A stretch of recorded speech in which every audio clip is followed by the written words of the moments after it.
브라이언 정의 도시 여행 이도 저도. 안녕하세요. 팟캐스트 브라이언 정의 이도 저도 MC JJ입니다. 네, 안녕하세요. 글로벌 커뮤니케이터 브라이언 정입니다. 브라이언, 지난번에 유럽 여행 갔다 오셨다고요? 네. 엄청 자랑하시던데. 네. 여행 너무 가고 싶은데 요즘에. 네.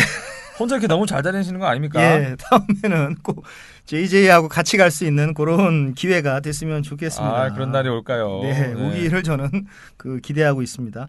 그래서 오늘은 제가 이번에 여행을 다녀온 곳 중에서 가장 제일 인상 깊었던 곳으로 가보려고 합니다. 유럽 쪽 가셨었잖아요. 그렇습니다. 유럽을 제가 다녀왔습니다. 유럽에서 가장 인상 깊었던 곳이 어디였을까요? 네, 저는 위대한 건축가 안토니오 가우디의 혼이 살아있는 도시 바르셀로나로 발음도 안 돼요. 바르셀로나로 떠나보려고 합니다. 바르셀로나. 네. 야, 축구하면 또 바르셀로나인데. 네, 그렇습니다. FC 바르셀로나의 바르셀로나 맞죠? 그렇습니다. 바로 FC 바르셀로나의 홈그라운드가 있는 바르셀로나를 제가 불과 3주 전에 제가 다녀왔습니다. 싱싱한 이야기네. 예, 식지 않은 따끈따끈한 현지 정보를 가지고 왔습니다. 네. 제가 숭실대학교 신문인 숭대시보 여행 칼럼에도 천재 건축물이 태양을 삼키는 도시라는 그런 제목으로 바르셀로나를 소개한 적이 있는데요. 역시 이번에도 어떤 천재의 건축물이 태양을 삼키는 그런 제가 그것을 제가 보고 왔습니다. 천재 건축물이라고 하는 거 보니까 아까 가우디 말씀하셨는데 그렇습니다. 그거구만. 네, 위대한 건축물을 오늘 제가 말씀을 드리도록 하겠습니다. 뒷부분에서. 축구만 있는 게 아니라 네. 바르셀로나 건축물들이 아름다운가 봐요. 그렇습니다. 이 안토니 가우디의 건축물은 정말 다 아름답고 특이하고 기이한데 그의 위대한 건축물, 제가 조금 전에 말씀드린 위대한 건축물은 바로 사그라다 파밀리아고요. 이 사그라다 파밀리아가 오늘도 이글거리는 이베리안 반도를 태우는 태양을 흡입하고 있는 그런 곳이 바로 바르셀로나가 되겠습니다. 이 이글이글거리는 태양이 내리쬐다는 바르셀로나는 어떤 도시인지 좀 알려주세요. 네, 바르셀로나를 묘사하는 문장은 참 많은데요. 그래서 어떤 분들은 바다와 산이 어우러진 아름다운 미항이다 이렇게 말씀하시는 분도 있고요. 어떤 분은 과거와 현재와 미래가 공존하는 도시다 이렇게 표현하시는 분도 있고, 넘치는 상상력의 도시다 이런 말도 있고요. 다른 언어를 쓰는 다른 문화를 가진 스페인 안에 또 다른 스페인이다 이렇게 표현하시는 분도 계십니다. 다른 언어랑 다른 문화요? 그렇습니다. 스페인 안에 또 다른 스페인은 무슨 말이에요? 네, 그래서 오늘은 스페인 이야기를 하지는 않을 겁니다. 아니, 바르셀로나가 스페인인데 스페인 얘기를 안 하고 어떻게 바르셀로나 얘기해요? 네, 왜 그러냐 그러면 여기가 바로 카탈루냐이기 때문에 그렇습니다. 스페인 안에 있는 카탈루냐. 바로 바르셀로나가 이 시간에도 지금 분리 독립을 외치고 있지 않겠습니까? 맞네, 바로 스페인 안에 있지만 분리 독립을 원하는 곳이기 때문에 스페인의 역사가 아닌 카탈루냐의 역사를 말씀드리는 것이 맞을 것 같기 때문에 이런 말씀을 드리는 겁니다. 번뜩 기억이 나네요. 네. 축구 얘기 듣다가 들은 적이 있었거든요. 네. 그리고 궁금했었던 게 또 네. 있었습니다. 네. 스페인이 스페인이라고도 부리고 네. 에스파냐, 에스파뇰 이렇게도 하잖아요. 그렇습니다. 이게 왜 다른 거예요? 네덜란드도 네덜란드였다가 홀랜드였다가 이 스페인은 왜 다른 거예요? 그렇습니다. 스페인이라고 하는 것은 역시 영어식 표현이고요. 네. 정식 명칭은 에스파냐가 맞습니다. 에스파냐는 이제 국가를 의미하는 것이고, 에스파뇰, 조금 전에 JJ가 말씀하셨던 에스파뇰은 스페인 사람이나 스페인어를 의미합니다. 그래서 이제 스페인 스페인 사람들 가끔가다 만나면, 스페인에서 만나면 자기 언어에 대해서 너무 자부심이 강해서 영어로 쓰면 에스파뇰 이렇게 말하는 경우가 많거든요. 그게 바로 스페인 말로 해라 그런 말이 되겠죠. 그래서 여러 이름으로 불리는데, 심지어 우리나라에서는 가차 문자를 써서 서바나라고 부른 적도 있었죠. 그래서 한국 외국어대학교에 가면 지금은 이 명칭이 바뀌었는데 스페인어과를 옛날에는 서바나어과라고 부른 적이 있어요. 전 처음 들어봤어요. 네, 예컨대 이제 미국을 예전에는 미리견이라고 부르고요. 아니면은 이 프랑스를 블란서라고 부르고, 그건 알죠. 예. 러시아를 아라사라고 부르고요. 심지어 독일 같은 경우도 원래 도이칠란트인데 우리가 은연중에 독일 하지만 이것도 사실 가차 문자거든요. 그래서 이렇게 여러 가지로 불리는데 영어식으로 부르면 이제 스페인이라고 하는 것이고, 이제 원래 명칭은 에스파냐가 맞는 거고요. 에스파뇰은 이제 에스파냐에 사는 사람이나 에스파냐어를 이렇게 말하는 것이죠. 아, 그거네요. 우리도 우리나라 얘기할 때 우리끼리 코리아라고 안 하고 한국이라고 하는 것처럼 그거네. 그렇습니다. 우리도 뭐 대한민국이라고 했다가 뭐 그렇죠. 심지어는 뭐 조선이라고 예. 부르기도 하고요. 뭐 네. 그렇게 되는 것입니다. 참고로 말씀드리면 1469년부터 그 에스파냐라고 하는 말이 시작이 됐고 그 전에는 이베리안 반도에 수많은 왕국이 있었던 것이죠. 막 카스티아 왕국도 있고 아라곤 왕국도 있고 세비야 왕국도 있고 이렇게 혼재를 하다가 1469년부터 이제 에스파냐라고 하자라고 시작을 하면서 에스파냐라고 부르는 것이죠. 스페인 중요한 것은 포인트는 스페인은 영어식 표현이라는 겁니다. 아, 궁금증이 좀 풀렸습니다. 네. 자, 이제 바르셀로나 얘기로 좀 넘어가 보면 아까 카탈루냐는 그럼 왜 지금 독립을 계속 하려는 거예요? 네, 이게 굉장히 중요합니다. 너무너무 중요한데 스페인과는 그 문화와 역사가 다릅니다. 네. 우선 지리적으로 그 카탈루냐라고 하는 지역은 카탈루냐 지방은 북쪽에는 그 피레네 산맥이 있어서 그 프랑스와 경계를 이루고 있고요. 프랑스하고 거의 가깝고요. 프랑스하고 붙어 있는 거고요. 네.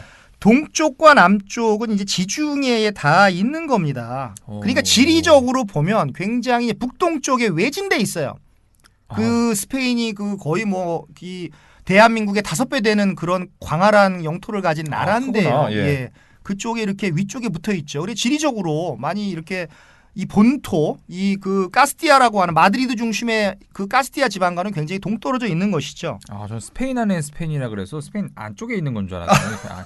그 바티칸 제국처럼 네, 그런 건 줄 알았네요. 네, 그런 건 아니고 스페인 뭐 안에 그냥 있다 그런 의미입니다. 이게 해변이 가장 먼저 이렇게 딱 생각이 납니다. 그래 바르셀로나. 네. 아니, 역사가 근데 어떻게 뭐가 다른 거예요? 네, 간단하게 그 카탈루냐의 역사를 그 짚고 가면 그 1492년도에 그 아라곤 왕국이라고 있었거든요. 지금 이제 현재 카탈루냐 지방도 이렇게 포함이 되는 그런 지역입니다. 아라곤 왕국이 있는데 이 아라곤 왕국과 그리고 스페인 중심부에 있었던 마드리드 근처에 있었던 그 카스티아 왕국이라고 있는데 요 카스티아 왕국의 아들과 딸이 결혼을 통해서 지금의 그 스페인 연방을 이렇게 만들게 된 것이죠. 정확히 말씀을 드리면 아라곤 왕국의 페르난도 2세와 카스티아 왕국의 왕위 계승자 그 이사벨 공주가 정략 결혼을 한 거예요. 네. 정략 결혼을 해서 우리 그냥 사이좋게 연방을 이루어서 살자. 이렇게 약속을 하고 이제 또 뭐 한 100년, 200년을 산 것이죠. 살았는데 여기서 이제 비극이 벌어집니다. 어떤 비극이 벌어지냐 그러면 1705년부터 1714년까지 스페인 왕위 계승 전쟁이 벌어집니다. 이 전쟁이 뭐냐 그러면 네. 프랑스하고 스페인이 연합한 하나의 그 공동체가 있고요. 그리고 네덜란드와 영국과 오스트리아가 연합한 또 하나의 공동체가 있는데 서로 왕위 계승, 스페인 왕위 계승을 가지고 시비를 걸어서 전쟁을 하게 되는 겁니다.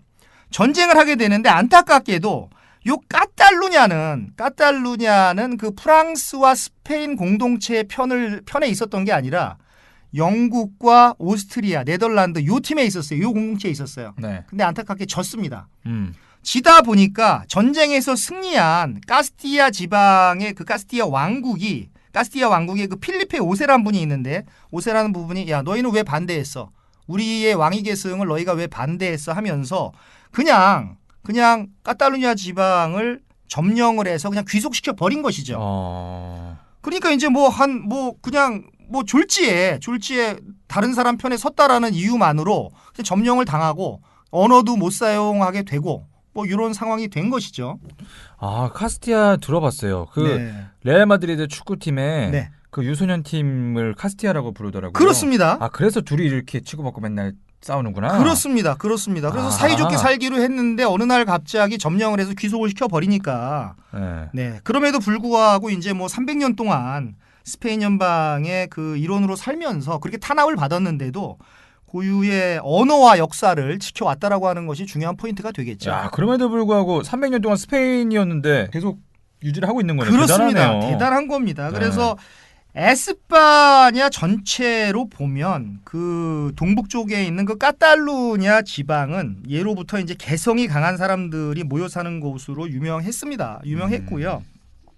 카스티아 사람들이 사는 그 남부 지방 사람들에 비해서 굉장히 그 행동이 빠르고 활동적인 것으로 유명했다라고 합니다. 그래서 이런 특성들이 카탈루냐 사람들이 그 수세기 동안 어떤 독자적인 언어와 문화를 지키며 살아가게 하는 그런 원동력이 되지 않았나 그렇게 생각을 하고요. 네. 특히 카탈루냐 언어죠. 카탈란이라고 하는데요. 자기네 말로는요. 카탈루냐 언어는 프랑스 남부에 이제 프로방스 지방이라고 있는데요. 네. 이 프랑스 남부의 프로방스어와 더 가깝습니다. 아, 프랑스랑 가까우니까. 예, 이 스페인 에스파뇰이라고 하는 그 스페인 말이 아니라 남부의 그 프로방스어와 더 가깝습니다. 그 카탈루냐의 중심이 되는 도시가 바로 바르셀로나인 겁니다. 아, 그렇군요. 아니, 네. 그 개성이 이렇게 강한 사람들이 많다는데 어떤 사람들이 있었죠? 네, 이 너무너무 개성이 강해서 정말 참 이루 말할 수가 없는데 그 안토니 가우디, 아, 나왔네요. 네, 그 후안 미로, 네.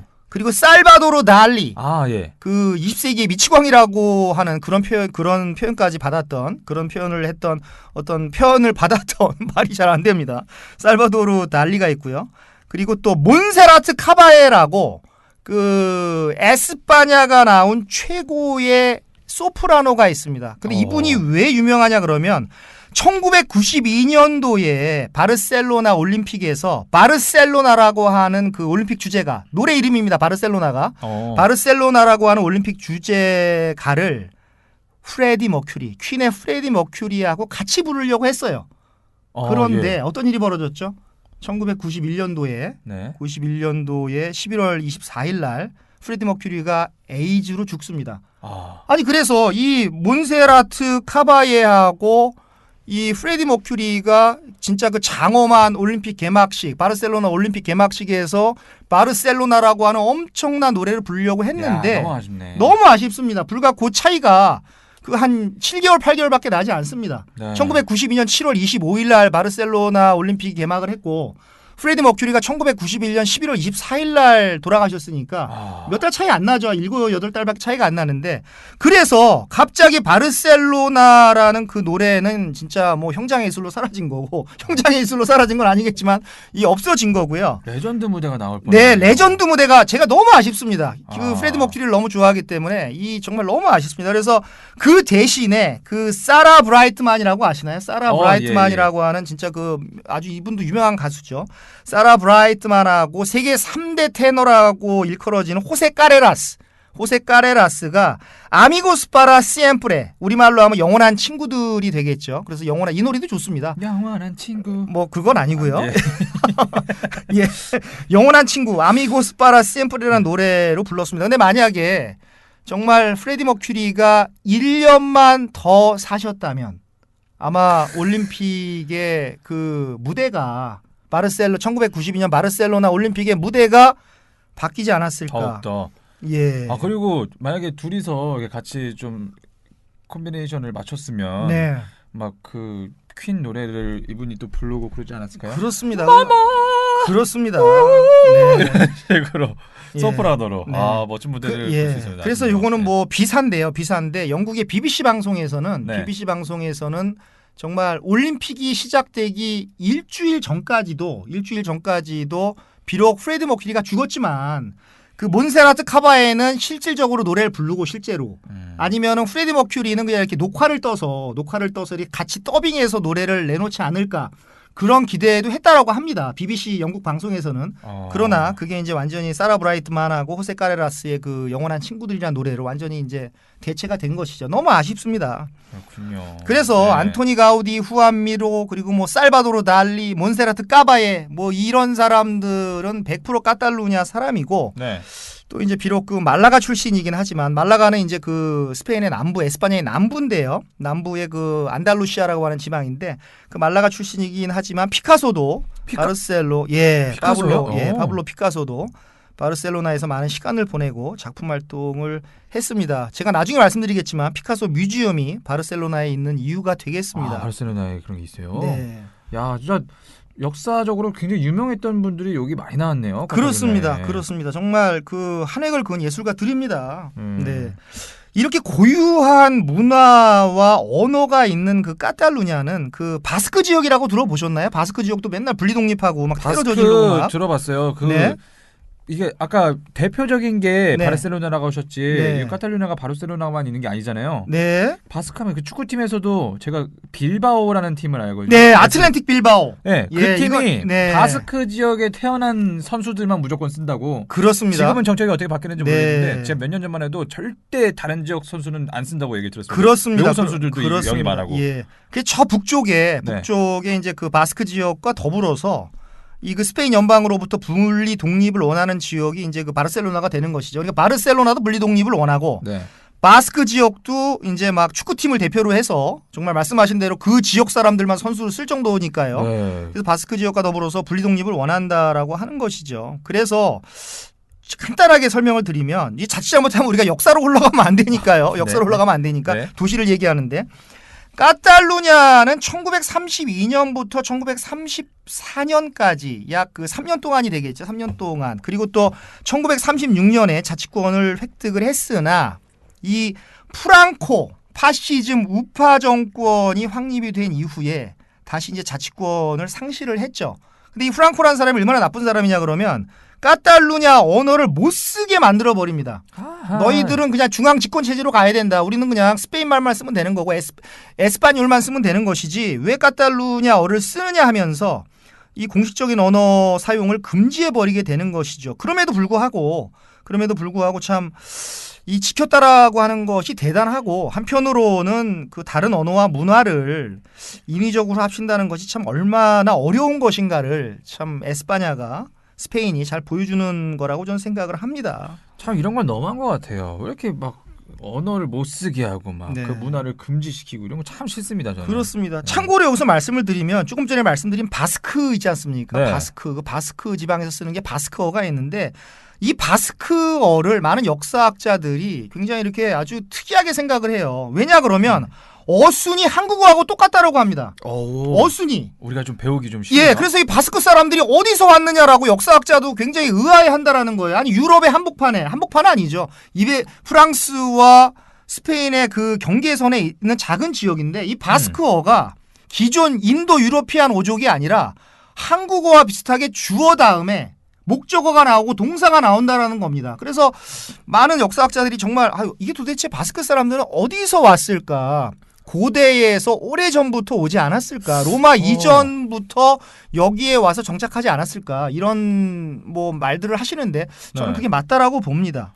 아니, 주변에는 전혀 그런 게 없고. 네, 그 주변 바스크만 그렇습니다. 참 재미있죠? 그렇군요. 네. 희한하네. 그렇습니다. 네. 그래서 그 조금 전에 JJ께서 왜 분리 독립을 원하느냐 그 질문을 하신 게 맞죠? 네. 예, 그거를 질문을 이제 하셔서. 나오는군요. 예. 그래서 제가 바스크를 설명하다가 너무 흥분을 했습니다. 그래서 그 카탈루냐가 왜 독립을 하려는지 이유를 잠깐 알고 가야 됩니다. 바르셀로나 편에서는 좀 길게 가는 게 맞습니다. 네. 제가 생생한 정보를 불과 3주 전에 가져왔기 때문에 그게 맞는 것 같고요. 말씀이 많으시겠어요? 네, 할 말이 너무 많습니다. 너무 많고. 그래서 카탈루냐가 독립하려는 이유를 설명을 드리면 첫 번째는 그 경제적인 이유입니다. 왜냐 그러면 스페인의 경제는 지금 말을 안 해서 그렇지 거의 파산 직전입니다. 파산 직전이에요. 그러니까 독일, 영국, 프랑스와는 비교도 안 될 정도로 관광에만 의지하는 나라가 바로 에스파냐입니다. 스페인인 것이죠. 그러니까 독일은 차도 만들고 뭐 여러 가지 만들지 않습니까? 영국도 만들죠. 프랑스도 다 만들어요. 그러나 스페인 어떻게 뭐 스페인 하면 어떤 게 생각나세요?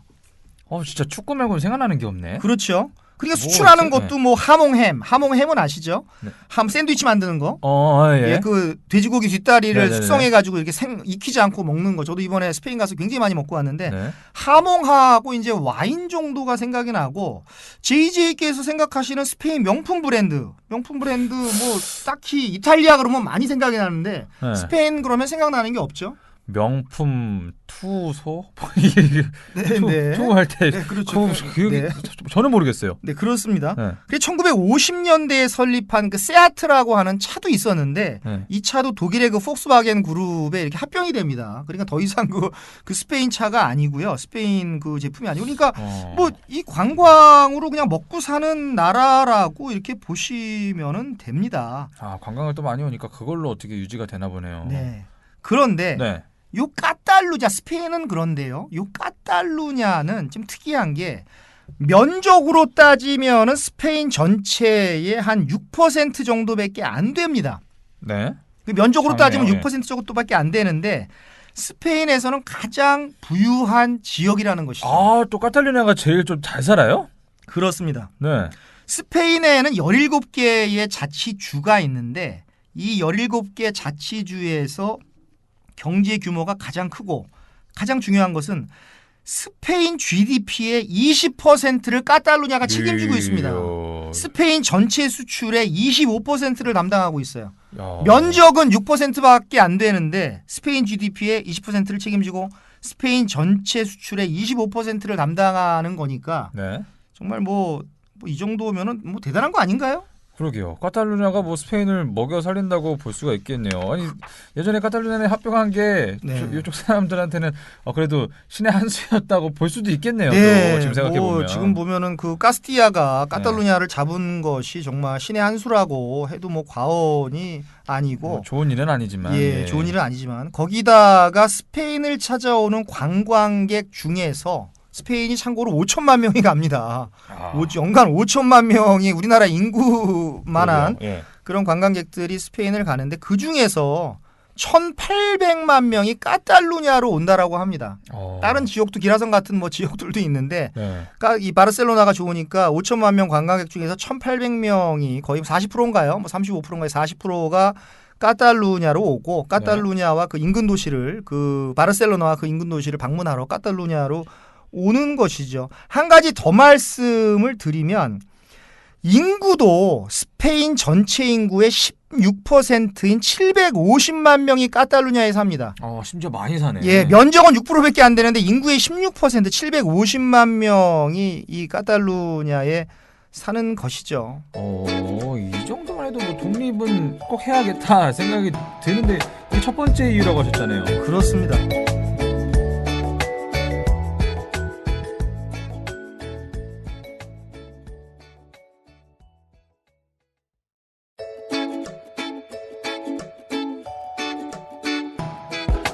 두 번째 이유는 또 뭐예요? 네, 두 번째는 까탈루냐는 그 스페인 민족하고는 그 DNA적으로 이 완전히 다릅니다. 생김새도 조금 다른 것 같아요. 저는 예. 많이 다른 것 같다라고 보고요. 네. 스페인은 그 라틴족 하면 로마 아니겠습니까? 지금 로마의 영향을 크게 받은 데 반해서 까탈루냐는 제가 조금 전에 말씀드렸던 어떤 고대 유럽인이라고 이렇게 일컬어지는 바스크인의 영향을 더 많이 받았다라고 이렇게 얘기를 하고요. 인종적으로 다르고요. 언어적으로도 까탈루냐 언어를 그러니까 이제 뭐 스페인 말로는 까탈란이라고 하는데 이제 까탈루냐어로 하면 이제 꺼떨라 그럽니다. 꺼떨라. 자기네들은 꺼떨라 그래요. 꺼떨라. 네.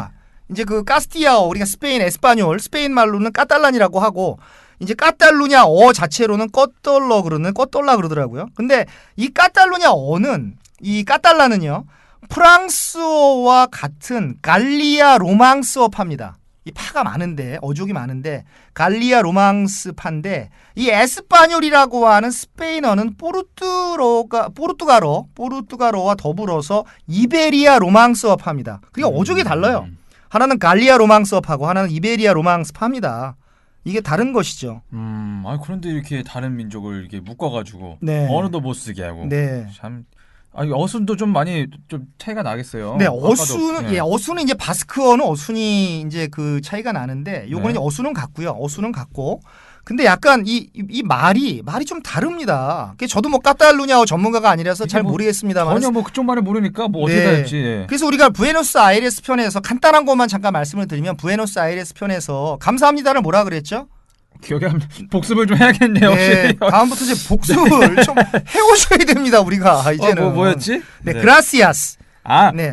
똑같구나 스페인이랑. 네. 그라시아스. 맞아요. 이 그라시아스가 이제 스페인 말로 이제 우리가 정통 스페인 말로 그라시아스 하는데 이걸 까먹다니. 카탈루냐 말로는 그라시에스. 좀 다르죠? 약간 다르네요. 약간. 예, 요런 거는 어떻게 그러니까 중국어에도 만다린이 있고 캔토니즈가 있지 않습니까? 이 정도는 사투리 정도라고. 예, 사투리 정도인데 완전히 다른 것도 있어요. 또 하나 보면 사랑해가 뭐가 있었죠? 그 스페인 말로 사랑해? 떼quero 아모. 예, 떼아모. 맞아. 예. 떼아모. 이건 그리고 기억났어요. 예, 떼끼에로. 네. 떼끼에로도 있죠. 이거 사랑해인데 이 카탈루냐 말로 카탈란으로 사랑해를 따스티무 그럽니다. 따스티무. 이건 완전 다르죠. 다르네. 예, 완전 다르죠. 따스티무. 다르죠. 예. 그죠? 그리고 안녕하세요. 이걸 뭐라 그랬죠? 우리가 지난번에 깨딸 그랬죠. 깨딸. 예. 그죠? 네. 꼬모 에스타 우스테 이렇게 하기도 하고. 이거 어떻게 다르지? 깨딸 이렇게 하는데 이 카탈루냐 말로 안녕하세요는 보나닛. 처음 들어보는 맛이네. 예, 보나닛. 완전히 다르죠. 보나닛? 네. 이렇게 다르다라는 겁니다. 어떤 거는 비슷하지만 완전히 다르다라고 하는 거예요. 그러니까 카탈루냐 사람은 언어도 다르고 우리가 인종적으로도 좀 다른데 우리가 가장 잘 사는데 우리 때문에 너희 잘 사는데 더불어서 우리가 너희한테 이렇게 붙어 있어야 될 이유가 있느냐라고 생각을 하는 것이죠. 진짜 억울할 만도 하네요. 억울할 만도 합니다. 민족적인 이유에 이어서 또 이유가 더 있습니까? 네, 거기다가 세 번째 이유는 그 정치적인 이유가 있습니다. 정치적인 이유가 굉장히 중요한데 카탈루냐는 그 진보적인 성향을 띱니다. 네. 약간 사회주의 냄새가 나고 약간 진보적인 성향을 띠고 어떤 스페인 모더니즘의 발상지라고 일컬어질 정도로 모든 것이 자유스럽죠. 자유스러움을 추구를 하는데 이 카스티아 지방, 그러니까 마드리드를 중심으로 한 카스티아 지방은 좀 보수적이면서 중앙 집권적인 것을 좋아해요. 네. 중앙 집권, 약간 어떻게 보면 우파의 냄새가 나는 것이죠. 중앙 집권적이고, 그렇죠? 아니 그러다 보니까 이게 이 성향이 다른 거예요. 성향이 하나는 굉장히 자유스럽고 자유분방한 거를 추구하고 예술을 추구하는데 약간 보수적이고 중앙 집권적인 것을 이렇게 카스티아 지방 사람들은 추구를 하니까 이렇게 좋아할래야 좋아할 수가 없는 것이죠. 또 이제 그 네 번째 이유는 카탈루냐는 이 관광업을 싫어합니다. 사실은 반대데모도 많이 해요. 아니 1,800만 명이 온다 그랬잖아요. 네. 그걸로 좀 먹고 사는 거 아니에요? 네. 근데 그런데 싫어요? 예, 여기에 하나의 이게 다미치 코드가 들어 있습니다.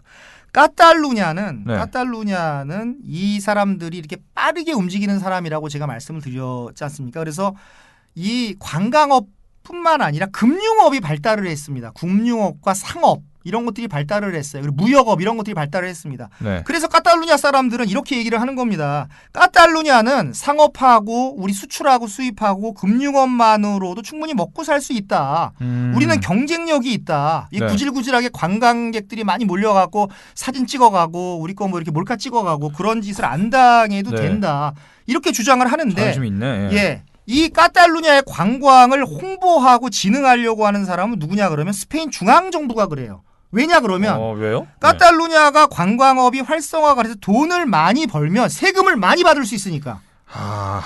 세금을 많이 받을 수 있으니까 그 동네 많이 돌아가서 많이 써. 결국은 세금은 우리가 걷는 거야. 어떤 이런 식의 생각이죠. 그러니까 카탈루냐는 뭐라 그럴까? 우리 관광업 싫어. 우리 이제 사그라다 파밀리아 안 보러 와도 좋아. 가우디 우리끼리 이렇게 감상해도 좋아. 근데 중앙 정부는 스페인으로 와라. 카탈루냐로 많이 가라. 그러니까 계속 카탈루냐 홍보를 더 하겠어요. 그렇습니다. 그러니까 예컨대 이런 거예요. 제주는 카탈루냐가 부리고 돈은 중앙 정부가 가져가는 이런 구조니까 카탈루냐 사람들은 배가 아픈 거죠. 야, 제가 만약에 카탈루냐 사람이었으면은 배가 너무 배가 아프고 진짜 괘씸하고 진짜 너무 싫겠어요. 야, 근데 진짜 대단들 하네요. 그런 300년 동안 그 안에 있었으면서도 뭐 예술적인 사람들도 많고 심지어 돈까지 많네. 그렇습니다. 그렇습니다. 그래서 지금 조금 전에 JJ가 그런 말씀을 예술적인 사람도 많고 돈 많은 사람도 많고 이런 말씀을 하셔서 제가 바르셀로나로 본격적으로 들어가기 전에 중요한 것을 이야기하고 가야 될 것 같은데요. 바르셀로나 사람들에게는 그 두 가지 특성이 있습니다. 두 가지 특성이 뭔가요? 바로 센이라고 하는 개념과 라욱사라고 하는 개념이 있습니다. 그 센이라고 하는 것은 실용주의를 말합니다. 그리고 건강한 비즈니스 수완을 말하는 거예요. 건강한 비즈니스 수완. 막 속이고 막 이러는 게 아니라 네. 건강한 비즈니스 수완을 말해요. 그래서 많은 사람들이 바르셀로나 사람들은 세니를 가졌다.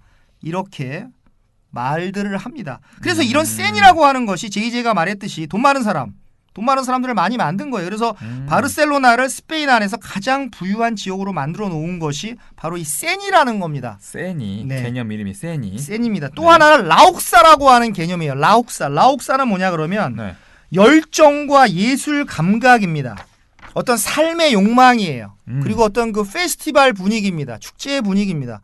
그래서 바르셀로나 사람들은 세니와 라옥사를 결합시키는 재주를 타고났다. 이렇게 말을 합니다. 한편으로는 돈을 벌고 네. 한편으로는 예술을 즐기고 이렇게 얘기하는 것이죠. 결합하기가 좀 쉽지가 않겠어요. 이게 공존하기가 힘든 거잖아요. 예술 감각적인 거는 약간 네. 좀 자유분방하고 네. 실용주의랑은 좀 약간 다르지 않습니까? 그렇습니다. 그래서 이런 특성이 정말 어떤 바르셀로나 어떤 까탈루냐죠. 어떤 까탈루냐의 특성, 특히 바르셀로나의 특성이라고 할 수가 있는데 네. 그 바르셀로나를 세상에서 단 하나밖에 없는 독특한 곳으로 만든 것이 바로 이 두 개념입니다. 그래서 하나의 영혼에 담긴 한 사람의 영혼에 담긴 세니와 라옥사가 한때는 대립을 하면서 한때는 조화를 이룬다라고 말을 하는 것이죠. 그래서 교양이 넘치는 듯하지만 터프하고 거칠고요. 마음이 넓은 듯하지만 또 장사수완으로 연결되고 예. 뭐 이런 식입니다. 그래서 세니와 라옥사는 이런 식으로 대립과 조화를 이루면서 바르셀로나를 더욱 빛나게 하는 것이죠.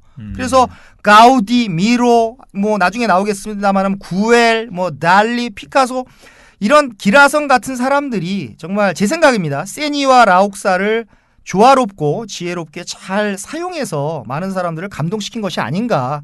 저는 그렇게 생각을 하고요. 네. 쉽게 말하면 세니와 라옥사는 정말 이성과 감성이라고 할 수 있는 것 같습니다. 그러네요. 이성과 감성을 잘 섞으니까 네. 어떤 위대한 작품이 나올 수밖에 없는 것이죠. 또 한쪽으로 너무 치우치면 또 위대하지 못하죠. 그렇습니다. 네. 우리가 네. 2달 전인가요? 핀란드 편 할 때, 그 헬싱키 편을 할 때 그 기억하시나요? 여기서 퀴즈 하나 낼까요? 그 핀란드 사람들의 어떤 특징, 핀란드 사람들을 이해하기 위해서 어떤 개념이 있다라고 하는 거 생각나시나요? 2달 전에요. 네. 2달 전에 글쎄요. 한번 들어보면 알고. 네. 글쎄요. 네. 뭐였지? 예. 제가 답을 네. 오늘까지는 제가 말씀을 드리겠습니다. 다음번부터는 혹독한. 네. 어떤 거 얘기하시는 거지? 예, 핀란드 우리가 헬싱키 편 할 때 핀란드 사람들은 그 시수를 가졌다. SISU 시수. 네, 희수가 아니고 시수죠. 네. 그 시수라고 하는 것이 이제 은근과 끈기를 말하는 것이죠. 은근과 끈기. 예. 그것과 마찬가지로 네. 바르셀로나 사람들은 세니와 라옥사를 가졌다. 이렇게 이해하시면 되겠습니다. 핀란드 사람들은 SISU, 시수를 가졌고 네. 이 바르셀로나 사람들은 세니와 라옥사를 가졌다. 이렇게 그 민족마다 어떤 특징이 있다라고 하는 거 이게 참 중요한 거라고 저는 생각을 합니다. 그래서 뭐 네. 바르셀로나에 대한 기대감을 계속 높여주시는 것 같아요. 네. 정말 신비해져 가는 것 같은데. 네. 먼저 이게 바르셀로나 가면요. 네. 일단 뭘 타고 다녀야 좀 저렴하게 멀리 좀 다닐 수 있을까요? 예, 갑자기 세니와 라옥사를 얘기하다가 너무 세니적인 라옥사적인 질문이 아니라 세니 퀘스천입니다. 세니적인 질문을 하셨는데. 이 바르셀로나의 교통은 정말 잘 돼 있고요. 그 중에서 가장 편한 것이 그 메트로라고 불리는 지하철인데 우리가 아르헨티나에서 지하철을 뭐라 그랬죠? 지하철을 뭐라 그렇게 부르는 게 있죠. 뭐였죠? 예, 숲태. 부에노스아이레스는 지하철을 숲태 우리가 이렇게 복습하고 가는 것도 어떻게 청취자분들한테 도움이 될 것 같은데 부에노스아이레스의 지하철을 우리가 숲태라고 이렇게 부르는데 이 바르셀로나는 쉽습니다. 이게 메트로라고 불리는 지하철이 있고요. 이 무려 12호선까지 있습니다. 오, 잘 돼 있네. 우리랑 비슷하네요. 예, 그렇습니다. 역의 수가 180개가 있고요. 네. 1924년도에 개통이 됐으니까 대단한 겁니다. 참고로 말씀드리면 우리나라 최초의 지하철은 1974년 8월 15일 광복절에 개통된 서울역에서 청량리역까지 이렇게 이어진 9.54km가 우리나라 그 최초의 지하철이죠. 지하철인데 네. 그 바르셀로나는 그보다 얼마인가요? 50년인가요? 50년 일찍 1924년도에 개통이 되었습니다. 중요한 것은 이 메트로가 지하철이요. 이 메트로가 바르셀로나의 거의 모든 관광 지역을 커버한다라는 겁니다. 그게 중요한 것이겠죠. 아, 바르셀로나가 뭐 엄청나게 크진 않나 봐요. 네, 엄청나게 크지는 않고요. 그 바르셀로나의 면적이 그 100.4 제곱킬로미터니까 네. 그 서울의 한 6분의 1 정도가 됩니다. 크지가 않네, 아예. 예. 네. 뭐 서울은 너무 거대 도시고요. 서울의 한 6분의 1 정도, 서울이 한 600 제곱킬로미터 정도 되니까요. 그러니까 6분의 1 정도가 되고 인구는 그 170만 명인데 유럽에서 170만 명은 상당히 많은 겁니다. 아, 그래요? 네, 우리 기준으로는 170만 명이 안 많을 수가 있는데 우리는 뭐 서울에 그래서 제가 처음 갔을 때는 이제 나중에 말씀드리겠지만 구엘공원은 좀 떨어져 있는데 구엘공원 같이 멀리 떨어져 있는 곳을 제외하고는 저는 거의 이제 대부분 이제 걸어 다녔습니다. 그런데 이번에 3주 전에 갔을 때는 저도 이제 많이 늙었는지 이번에는 이제 메트로를 타고 다녔습니다. 사실 강인한 다리만 있으면 걸어서 웬만한 곳을 다 걸어서 다녀도 되는데 제가 좀 늙은 것 같아요. 늙으면서 좀 약간 걷다가 짜증도 막 나고 이게 다 늙은 호르몬이 또 너무 늙었다 그러면 이 방송 안 들으실 것 같고요. 지난 시간에만 해도 다리에 자신 있다고 하시더니 한 주 만에 바뀌셨군요. 예. 그래서 이번에는 좀 메트로를 제가 이번이 3번째 방문이었는데 바르셀로나가 3번째 방문인데 첫 번째, 두 번째까지는 그렇게 걸어 다니다 이번에는 지하철도 좀 탔습니다. 그러면 이 지하철은 어떻게 여기서도 뭐 정기권 같은 게 있어요? 네, 그런 게 있고요. 그런 게 있습니다. 그래서 패스 개념의 그런 정기권인가요? 예, 그런 권이 있고. 역시. 예, 메트로를 한 번 타는 게 그 2.2유로입니다. 2.2유로인데 여행객들이 가장 많이 구입하는 그 T10이라고 하는 티켓이 있는데 이 T10이 뭐냐 그러면 그 10회권이에요. 10회권. 우리가 회수권이라고 하나요? 10회권인데 그 존 1, 존 1이 있고 2가 있고 3이 있는데 우리가 이하 존 2, 존 3으로 나갈 일은 거의 없고 존 1에 이제 그 다 관광지가 있는데 존 1 구역을 글자 그대로 10번 타는 겁니다. 그래서 티켓 한 장을 가지고 여러 명이 탈 수도 있고 사용 기간에 제한도 없고 무조건 10번을 타는 거예요. 10번을 타는 거니까 뭐 4회 이상 타는 사람들한테는 이 무조건 T10을 제가 권해드릴 수밖에 없는 거죠. 근데 좋은 게 한 장으로 어떻게 여러 명이 타는 그런 것도 있네요. 그렇습니다. 사용 기간도 그러면 제한이 없고. 그렇습니다. 이게 왜 한 장으로 여러 명이 탈 수 있냐 그러면 이 그 바르셀로나 지하철은 나갈 때는 그냥 나갑니다. 이렇게 표도 넣고 이러는 과정이 없어요. 그러니까 내가 미리 들어가서 밖에 있는 친구한테 표를 주면 그 친구가 또 찍고 들어오고 다시 들어가서 개찰구에서 밖에 있는 친구한테 주면 또 한 번 찍고 나갈 때는 다 이 표 검사를 안 하니까 표를 안 넣으니까 그냥 문 자동으로 열리거든요. 나가면 되는 겁니다. 그렇게 쓰라고 만든 게 아니고 그렇게 할 수 있다. 예, 그렇게 할 수 있다라는 거죠. 그렇게 해도 되고 안 해도 되고 편리하니까. 여러분, 브라이언 정이 알려주는 건데 잘 사용하시기 바라겠습니다. 네. 꼭 그렇게 쓰라는 건 아니고요. 네, 꼭 그렇게 쓰라는 건 아니고. 그래서 뭐 사용 기간도 없고 하니까 뭐 이 T10이 많습니다. 또 거기다가 개찰구에 표를 넣으면 이제 인도스가 되겠죠. 띠릭하고 이제 찍히는데 그 찍힌 후에 1시간 15분 이내에는 이제 메트로하고 버스하고 트램을 무료로 환승할 수가 있어요. 1시간 15분이요? 예, 1시간 15분 안에는 꽤 오래 줍니다. 우리는 30분 주잖아요. 그렇습니다. 단 같은 번호는 안 됩니다. 그러니까 예를 들어서 똑같네요, 5번을 탔다가 내렸다가 5번을 또 타고 이러면 안 되고 5번을 탔다가 내렸다가 거기를 1시간 15분 이내에 보고 뭐 1번을 탔다 그런 것만 된다라는 것이죠. 충분히 이게 관광할 시간을 주는 거구나. 예, 무료로 환승할 수가 있고 또 디아라는 게 이제 영어로 day, 날을 의미하는 건데요. 디아라고 하는 일권이 있는데 이게 8.6유로입니다. 8.6유로인데 요거는 24시간 동안 무제한 탈 수 있는 거거든요. 그래서 요걸 사셔도 되는데 저는 요거는 하루니까 하루 지나면은 요거는 끝나는 거니까요. 요거보다는 T10이 더 좋지 않을까 그런 생각을 합니다. 이런 건 좀 부러워요. 저희는 우리나라에서는 지하철 탈 때 그런 건 없잖아요. 여행객들을 위해서 일주일 동안 타라 이런 건 없지 않습니까? 그렇죠. 우리나라는 그런 게 좀 없죠. 그 기차는 그래도 내일로 이런 게 있는데 지하철도 이렇게 좀 생겼으면 좋겠다. 그렇습니다. 진정한 어떤 관광객을 배려하는 그런 시스템일 수도 있는 것이죠. 근데 관광업을 싫어한다더니 어떻게 관광객을 배려는 많이 잘 해주네요.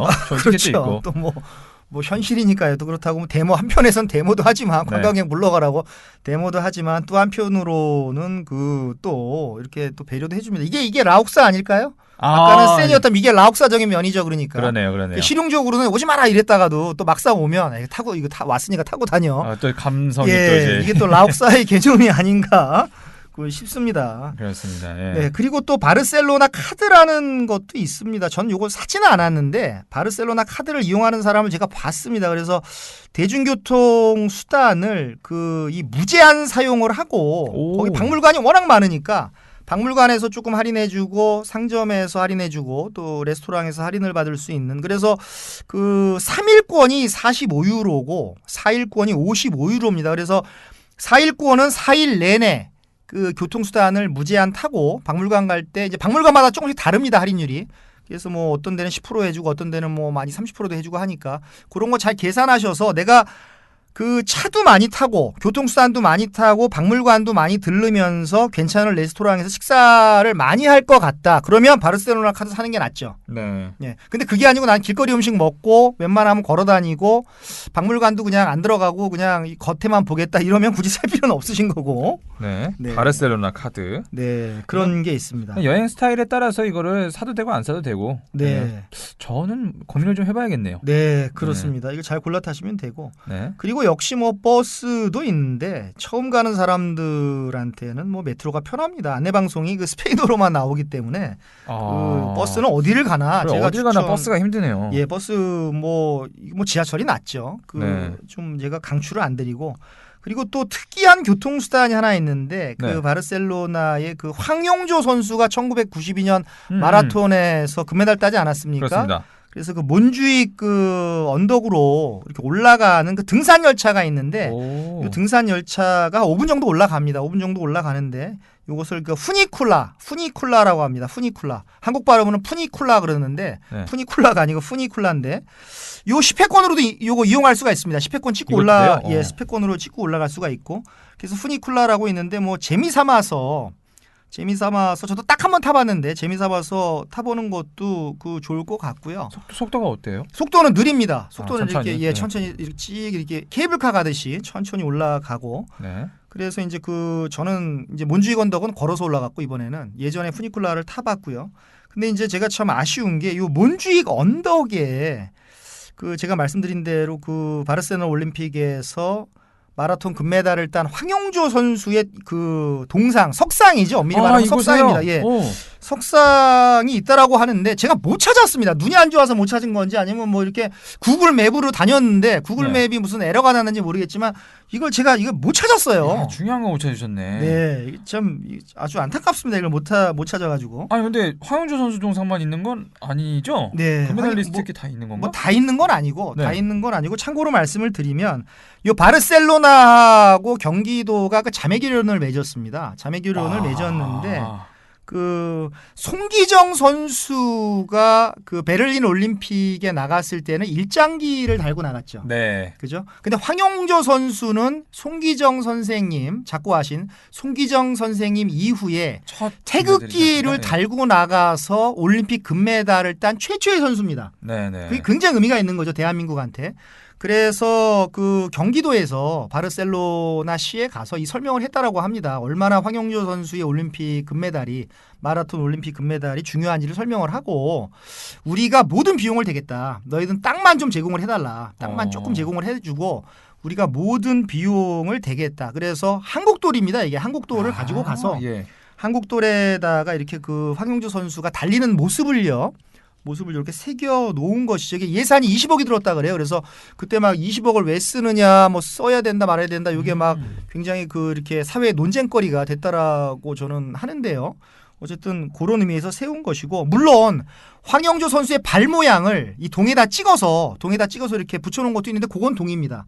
그러나 이 황영조 선수의 동상이라고 하는데 엄밀히 따지면 돌로 됐으니까 석상이죠.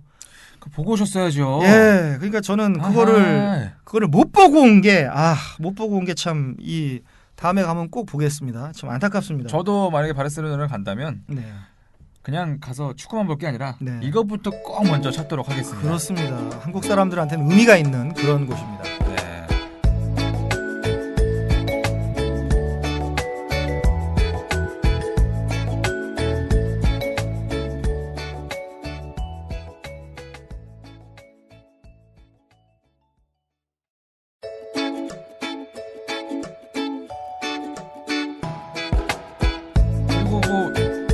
의기결정 같은 건 혹시 없나요? 네. 그리고 네.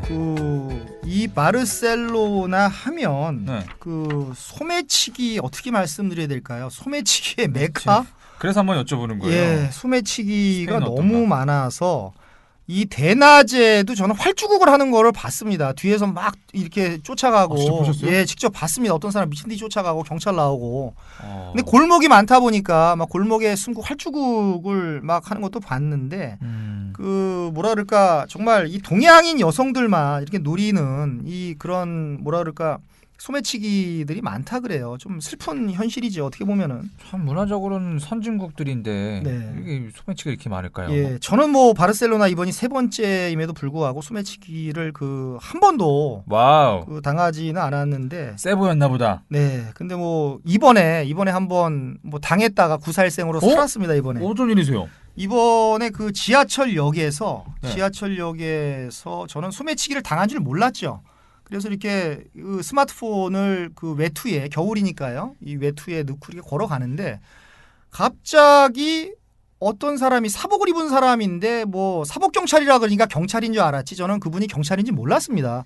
근데 걸어가는데 뒤에서 제 등을 누가 툭 치길래 네. 고개를 딱 돌아봤더니 제 핸드폰을 갖고 있는 거예요. 그래서 내가 스페인 말로는 못했죠. 영어로 아니 왜 네가 내 핸드폰을 가지고 있느냐. 물어봤더니 그 사람이 혼인 줄 알았겠다. 그러니까 저는 깜짝 놀랐어요. 그랬더니 자기가 이렇게 스페인 말로 얘기하는데 어느 정도 좀 이렇게 제가 언어 감각이 있지 않겠습니까? 대충 알아듣는 게 예. 자기가 걔네 이제 폴리스를 폴리시아라고 합니다. 폴리시아. 자기가 폴리시아인데 너가 소매치기 당하는 모습을 내가 뒤에서 봤다. 봐서 소매치기 한 사람한테 딱지를 띄워주고 곧바로 빠른 걸음으로 찾아와서 나한테 돌려주는 거다. 우와. 근데 제가 정말 천운인 게 그냥 군중 속으로 이렇게 들어갔으면은 저는 핸드폰을 잃어버렸겠죠. 그러니까 딱지 떼고 있었는데? 예, 딱지 떼고 있었으니까. 근데 참 이게 하늘이 도울래니까 이런 일이 벌어지는데 지하철역 코너에 인도 사람들이 운영하는 심카드 가게가 있었어요. 유심. 예, 유심이죠, 유심. 그래서 저는 유심이 거의 떨어져 가니까 새로운 유심 얼마인가 가격을 물어보려고 상점 인도계 상점 주인하고 한 2분 정도를 얘기를 하고 있었습니다. 아이고 나마스테. 나마스테입니다. 나마스테. 그 얘기를 안 했으면 그 얘기를 안 하고 군중 속으로 했으면 영원히 미제 사건이 되는 거고 저같이 A형은 이제 주머니 뒤졌는데 핸드폰 없어지고 땅 치고 저기 하면서 여행 망치고 이제 와인 먹고 소주 찾아서 소주 먹고 하다가 정말 여행 다 잡치고 올 뻔했는데 정말 진짜 천운이죠. 내가 왜 코너에서 인도 사람하고 유심 카드에 대해서 얘기를 했는가. 또 어떻게 내가 소매치기를 당했을 때 사복 경찰이 그것을 보고 나를 뒤쫓아올 생각을 했는가. 정말 저는 이번에 정말 이거는 저의 에피소드고 비사입니다. 비사. 소매치기 당한 건 불운이지만 진짜 행운이 겹쳐서 찾으시게 됐네요. 그렇습니다. 저는 정말 이번에 너무 감사드려요. 그래서 거의 아이폰 새로 산 거였는데. 그라시아스. 근데 아이폰보다도 JJ도 아시잖아요. 그 안에 찍었던 정말 수천 장의 사진과 또 연락처가 날아간다고 생각을 해보십시오. 여행 그냥 잡치는 거죠. 근데 솔직하게 말씀해 보세요. 네. 아이폰의 가격입니까? 아니면 그 사진 때문이었습니까? 저는 두 개 다죠. 정말. 어떻게 이걸 찾으셨을까? 그렇습니다. 평소에 착한 일을 좀 많이 하고 사셨나요? 제가 이번에 정말 인생을 착하게 살았다라고 하는 것을 정말 참 증명하는 그런 자리가 아닌가 싶고. 그래서 그런가요? 한편으로는 더 착하게 살아야 되겠다. 더 착하게 살아야 되겠다. 어떤 이런 생각을 했는데 중요한 것은 이 일을 겪고 나서 핸드폰을 이제 더 이상 주머니에 넣지 않고 이 안주머니에 넣습니다. 안주머니에 넣었는데 1분 간격으로 제가 가슴을 치는 있나 없나? 1분 간격으로 가슴을 치는 그런 버릇이 거기 바르셀로나에 생긴 거예요. 이렇게 1분 지나다가 가슴 한번 쳐보고 들어있구나. 고릴라예요, 고릴라. 예, 또 가다가 또 이렇게 한번 쳐보고 제가 그러고 지금 이번 스페인 여행을 에스파냐 여행을 한 거 아니겠습니까? 정말 하나의 즐거웠지만 트라우마가 생긴 그런 마치 휴대폰을 심장처럼 생각한다 이거죠. 가슴에 계속 치면서. 근데 참 한국 사람을 노리는 그런 이 지위가 많다라고 하니까 좀 슬프죠. 참 이런 것도 인종 차별이에요. 어떻게 보면 여성분들 노리는 것도 성차별이고 그렇습니다. 말이죠. 근데 그 이유가 한국 분들이 최신 폰을 많이 갖고 다니고 스페인 분들은 막 한 번 사면 5년 6년 쓰잖아요. 그런 거는 소매치기 해봤자 별로 값어치가 없으니까. 최신 폰을 많이 뭐 가지고 다니고 또 현금을 많이 갖고 다니기로 또 유명한 사람들이 한국분 아니겠습니까? 그러니까 이제 뭐 그런 것 같은데 좀 슬펐고요. 근데 저는 뭐 이번에 현금을 거의 뭐 안 갖고 가고 카드로만 갖고 다녔으니까 뭐 이것도 역시 뭐 하나의 좋은 방법이지 않았을까? 네, 저도 신용카드를 안 쓰거든요. 네. 대신에 그 현금 가져갈 때 딱 그때 쓸 것만 가지고 나가요. 그렇습니다. 절대 다 안 들고 나가고 공부에다 넣고. 그렇습니다. 저는 뭐 소매치기는 상상도 하기 싫고 절대 당하지 않겠습니다. 네. 그 또 하나 중요한 것을 말씀을 드리면 카탈루냐 사람들은요. 바르셀로나를 포함해서 이 카탈루냐에 있는 도시 사람들은 이 자부심이 너무 강합니다. 그러니까 가급적 그들의 문화를 존중해 주는 것이 좋습니다. 말 한마디를 하더라도. 어떤 그러니까 뭐 스페인 안에 있는 다른 나라라고 보면 되니까 뭐 이런 겁니다. 그러니까 뭐 마드리드보다는 바르셀로나를 더 좋아한다라는 말을 이렇게 하는 겁니다. 그러니까 뭐 거기 가서 굳이 사실 나는 마드리드가 더 좋았다 이런 말 할 필요는 없죠. 그리고 그 뭐 소매치기가 많이 있어도 너무너무 아름답다. 이렇게 나 트라우마가 생겼다. 이런 말 하면 좋아하지 않겠죠. 나 1분마다 가슴 찌는 트라우마가 생겼다. 이런 거보다는 너무 아름다운 도시다. 바르셀로나 덕분에 더 착하게 살게 됐다. 그렇습니다. 역시 알아들으시네요. 그렇게 말을 하는 게 좋고. 네. 그리고 어느 축구팀을 좋아하느냐라고 이렇게 좀 친해지면 물어보는데 이럴 때도 레알 마드리드를 좋아해도 나는 바르샤, 줄여서 바르샤라고 하죠. FC 바르셀로나. 바르샤가 좋다. 뭐 이렇게 하면은 그 사람들이 이렇게 뭐라 그럴까 이렇게 좋은 표정을 지어주고 근데 그때 이제 눈치 없이 나 레알 마드리드가 너무 좋다. 이러면 이제 험악하게 되는 거죠. 그래서 저는 이럴 때 하는 거짓말은 선의의 거짓말이다. 저는 정말 거짓말을 싫어하는 사람입니다. 저는 거짓말 제일 싫어해요. 그러나 이럴 때의 이런 선의의 거짓말은 요거는 참 이 삶의 어떤 하나의 그 위트고 재치가 아닐까 그런 생각을 좀 해봅니다. 어느 축구 선수를 가장 좋아하십니까? 혼날 메시요. 네, 그렇죠. 그렇게 얘기를 해야 되는 것이죠. 여기에 좀 이게 TMI이긴 한데 생각나는 게 있네요. 그 이천수 선수가 스페인에 진출을 해가지고 큰 말실수를 한 게 있어요. 그렇습니까? 국제적으로도 굉장히 유명한 사건입니다. 그 레알 마드리드랑 아주 라이벌 팀인데 레알 소시에다드라고 있어요. 레알 소시에다드. 거기에 이천수 선수가 가자마자 첫 인터뷰가 이거였습니다. 레알 소시에다드에서 멋진 활약을 해서 레알 마드리드로 이적하겠다. 정말 싫어합니다. 네. 그때 당시에는 이 선수가 패기가 있고 그래서 또 그런 배경 지식이 없었대요. 이럴 때 참 배경 지식을 좀 알고 인터뷰를 잘 했으면 좋겠습니다. 그렇습니다. 이거 굉장히 조심해야 사건입니다. 좀 조심해야 됩니다. 자, 그럼 하물며 레알 마드리드에 있다가 바르샤로 오거나 바르샤에 있다가 레알 마드리드로 가게 되면 이것은 거의 뭐 그 배신자 취급을 당하고요. 그렇죠. 그 대표적인 예가 그 포르투갈의 축구의 전설 그 피구라는 선수 아시나요? 루이스 피구. 루이스 피구.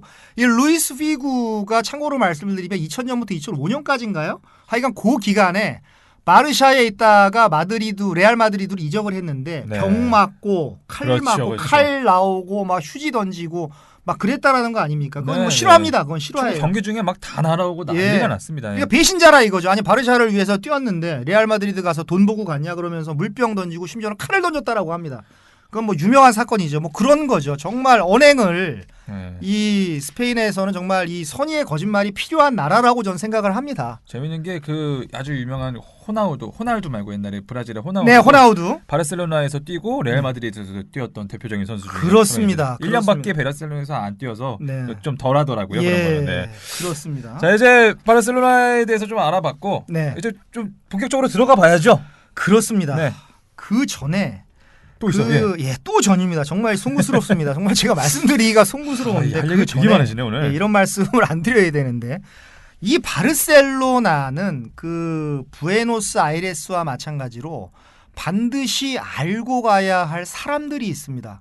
여기서 다시 한번 퀴즈 낼까요? 우리가 부에노스아이레스에서 3명의 사람을 꼭 알아야 된다라고 우리가 하고 넘어갔죠. 뭐였죠? 그분 알고 그 가수분 이름이 뭐였지? 바로 카를로스 가르델. 가르델이 있었고요. 그다음에 에비타가 있었죠. 에바페론. 에비타가 있었고 또 체게바라가 있었습니다. 체게바라 얘기하셨지. 그것과 마찬가지로 요 바르셀로나도 이분들을 모르고 들어가면 이거 뭐 이 건물 이게 무슨 건물이고 이게 무슨 의미가 있고 굉장히 무미건조해질 수가 있어요. 그래서 이 정말 바르셀로나를 제대로 여행하기 위해서 반드시 알아야 될 사람, 그 사람을 제가 좀 뽑아봤습니다.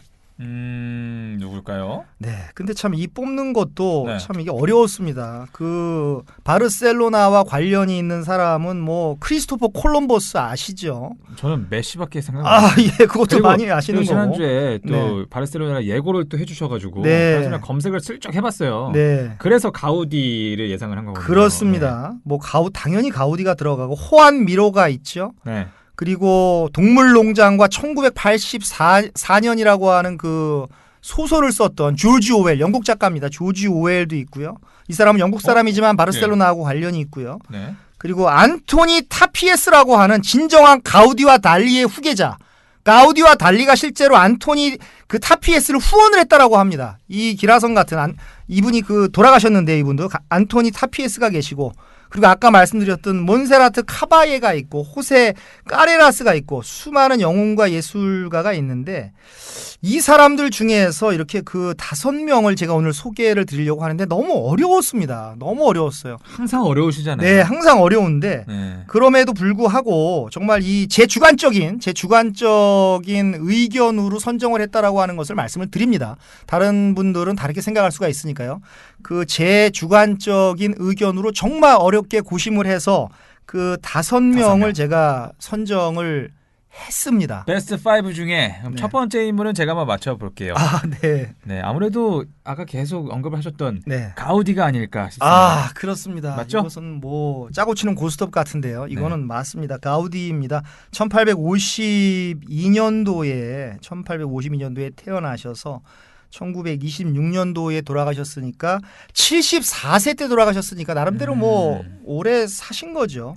제가 그래서 이 5명을 선정을 하면서 그 5명을 점수로 한번 매겨보자. 그래서 이런 생각을 하고 왔습니다. 방송 전에. 이 5명 중에서 100점 만점으로 했을 때 이 가우디가 60점 그리고 나머지 4명이 10점씩 나눠 가진 형국이다.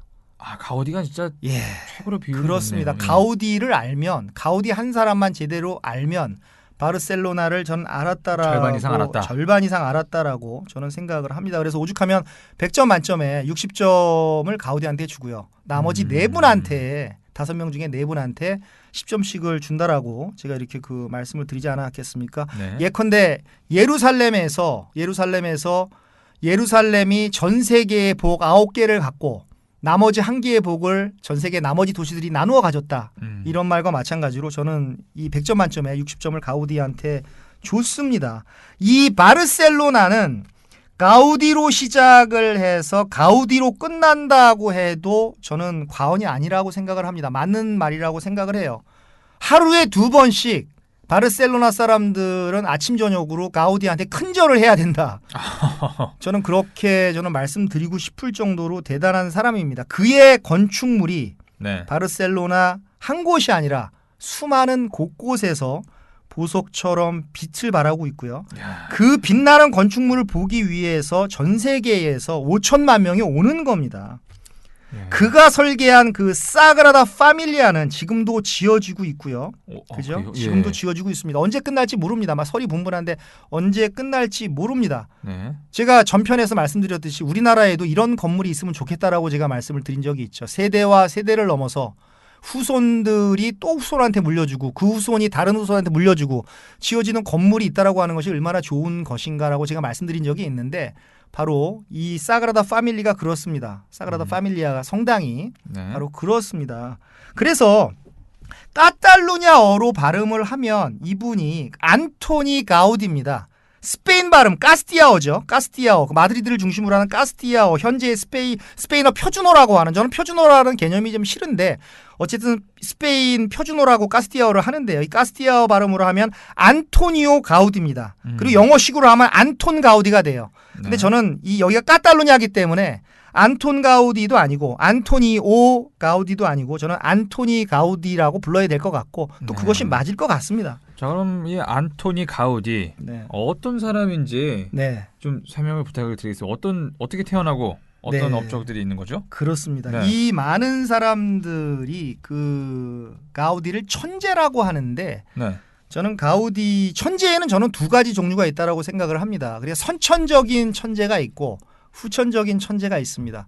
원래 그러니까 후천적인 천재들은 좀 안 좋은 배경에서 갑자기 빛이 나던데. 예, 뭐 그럴 수도 있고 아닐 수도 있는데요. 네. 예컨대 뭐 선천적인 천재는 뭐 모차르트가 대명사겠죠. 뭐 6살 때 작곡하고 9살 때 유럽 투어를 다니고 이런 것이 이제 선천적인 천재인 거고 모차르트 같은 분이 네. 저는 가우디를 후천적인 천재라고 저는 생각을 하는데요. 그 가우디는 이 안토니 가우디는 카탈루냐 지방의 그 남쪽에 그 따라고나 주라고 있습니다. 따라고나 주입니다. 네. 그 주 안에서도 작은 마을 그 레우스라는 그 마을이 있습니다. 이 레우스에서 태어났어요. 그러니까 뭐 거리상으로 따지면 바르셀로나 남쪽으로 한 100km 떨어졌으니까 그 옛날에 네. 100km 떨어졌으니까 시골이죠. 완전 시골이겠네. 네, 완전 시골이었죠. 그 레우스라는 마을에서 태어났고요. 근데 카탈루냐 사람이고요. 근데 중요한 것은 어렸을 때 그 류마티스를 알았다고 합니다. 저는 소아에게도 류마티스가 오는지는 몰랐는데 그러게요. 류마티스를 알아서 이 지팡이를 짚고 다녔다라 그래요. 어렸을 때 힘이 없어가지고 네. 지팡이를 짚고 다닐 정도로 이렇게 뭐 몸이 약했다라고 하는 것이죠. 그럼에도 불구하고 그 신앙심은 좋았다라고 합니다. 몸이 아프니까 몸이 좀 아프면 신앙심이 그 좋아질 수밖에 없겠죠.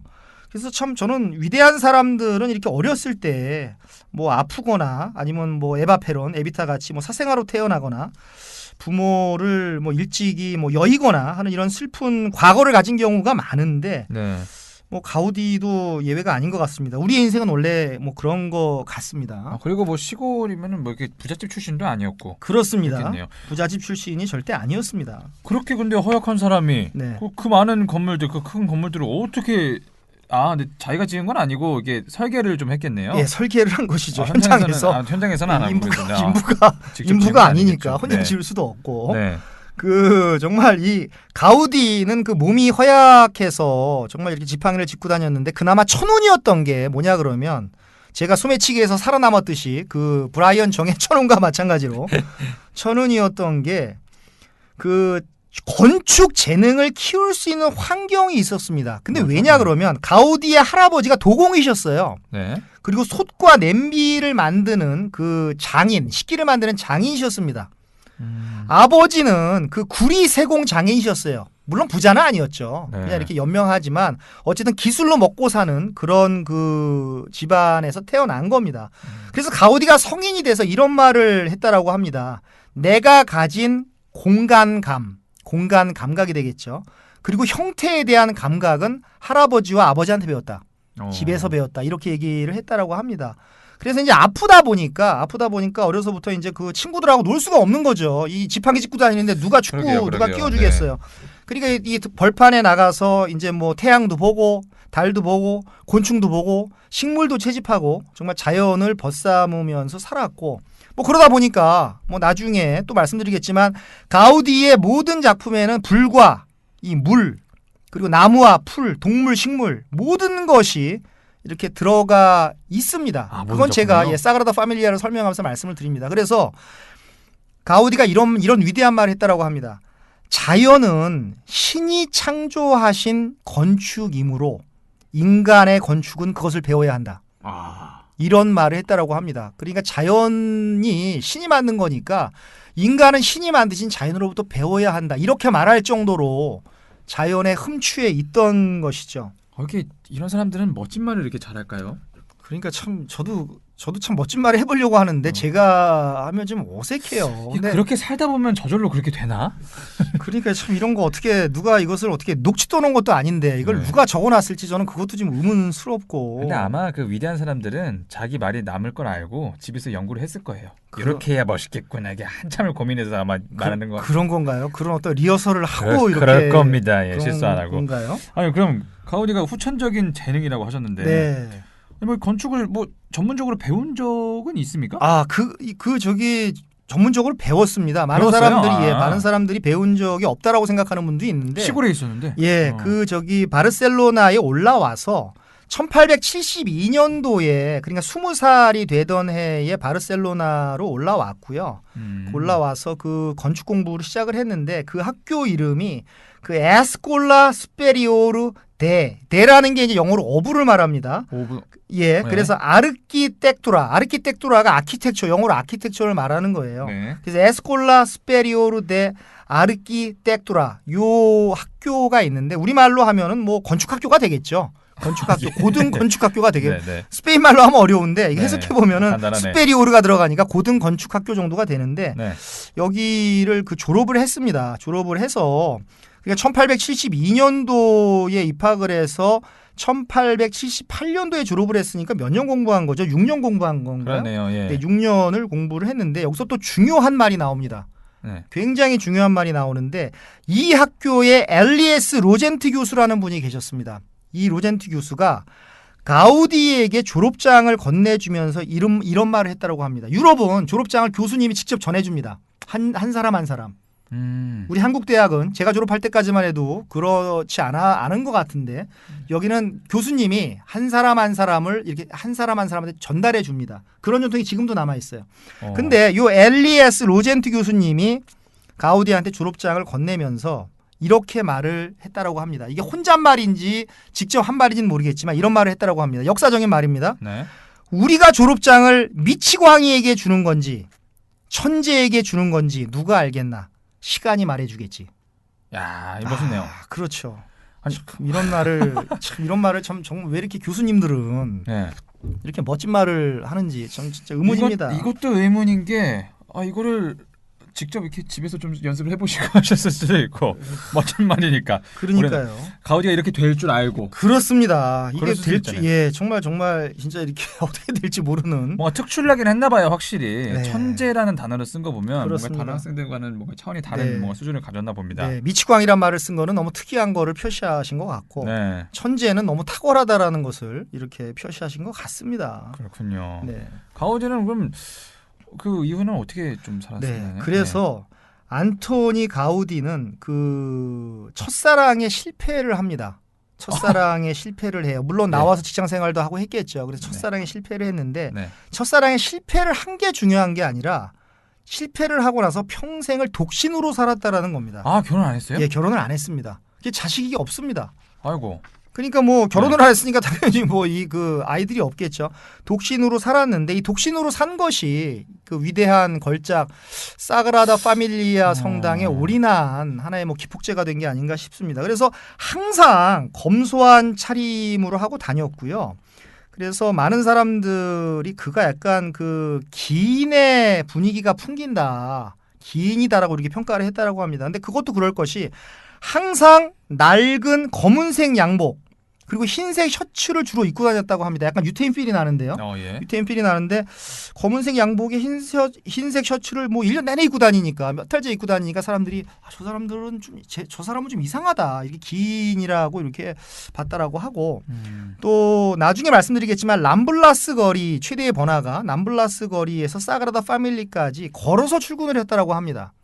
그러니까 뭐 다른 거 그 당시에도 택시가 있었는데요. 택시를 탈 수 있었는데도 이 검소한 거죠. 걸어서 택시를 타고. 근데 류마티스 증상이 좀 심한 날, 류마티스의 통증이 좀 심한 날은 그 당나귀를 타고 출근을 했다라고 합니다. 여기선 또 예수님 필이 납니다. 여기선 또 예수님 필이 나고 한편으로는 옷차림으로는 유태인 필이 나고 또 당나귀를 타고 간 것은 예루살렘 성으로 들어가신 어떤 예수님 필이 나고 뭐 그랬다라고 합니다. 남들이 봤을 때 기인처럼 보이고 신기하게 좀 봤으면은 그렇습니다. 독신으로 산 거 보면은 뭐 이게 특이하긴 했나 봐요. 그럼에도 불구하고 그런 눈길 속에서 재능이 워낙에 뛰어나기 때문에 성공을 좀 한 건가 봐요. 재능으로 다 커버를 한 거군요.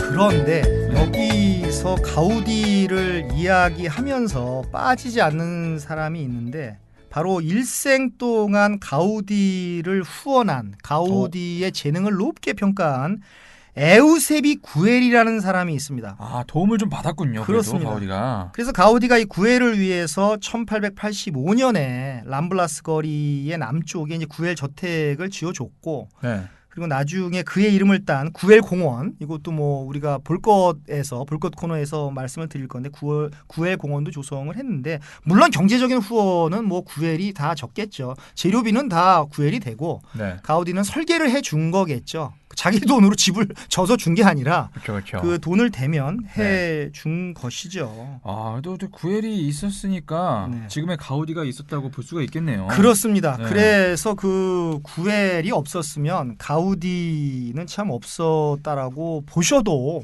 될 정도로 정말 그렇고요. 너무 가우디의 인생에 영향을 많이 미쳤고요.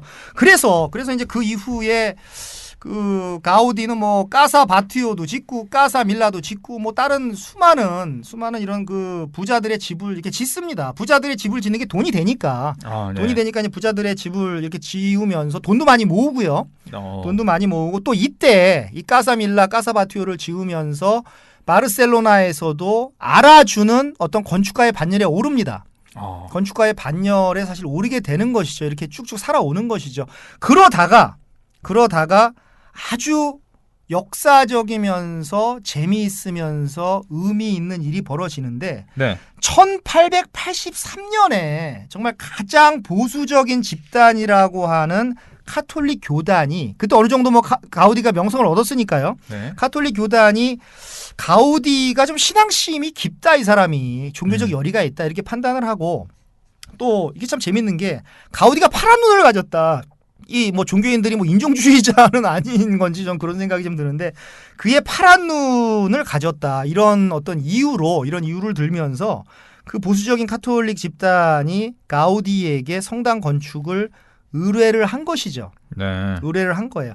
그럼에도 불구하고 가우디는 그 사이에 이제 뭐 부자들 저택 짓고 뭐 저기 뭐 이렇게 뭐 하다가 돈이 되니까 한 초창기 25년 동안은 그렇게 많이 공사가 진행이 안 되었다라고 합니다. 근데 의뢰를 받은 것은 1883년에 이미 의뢰를 받은 것이죠.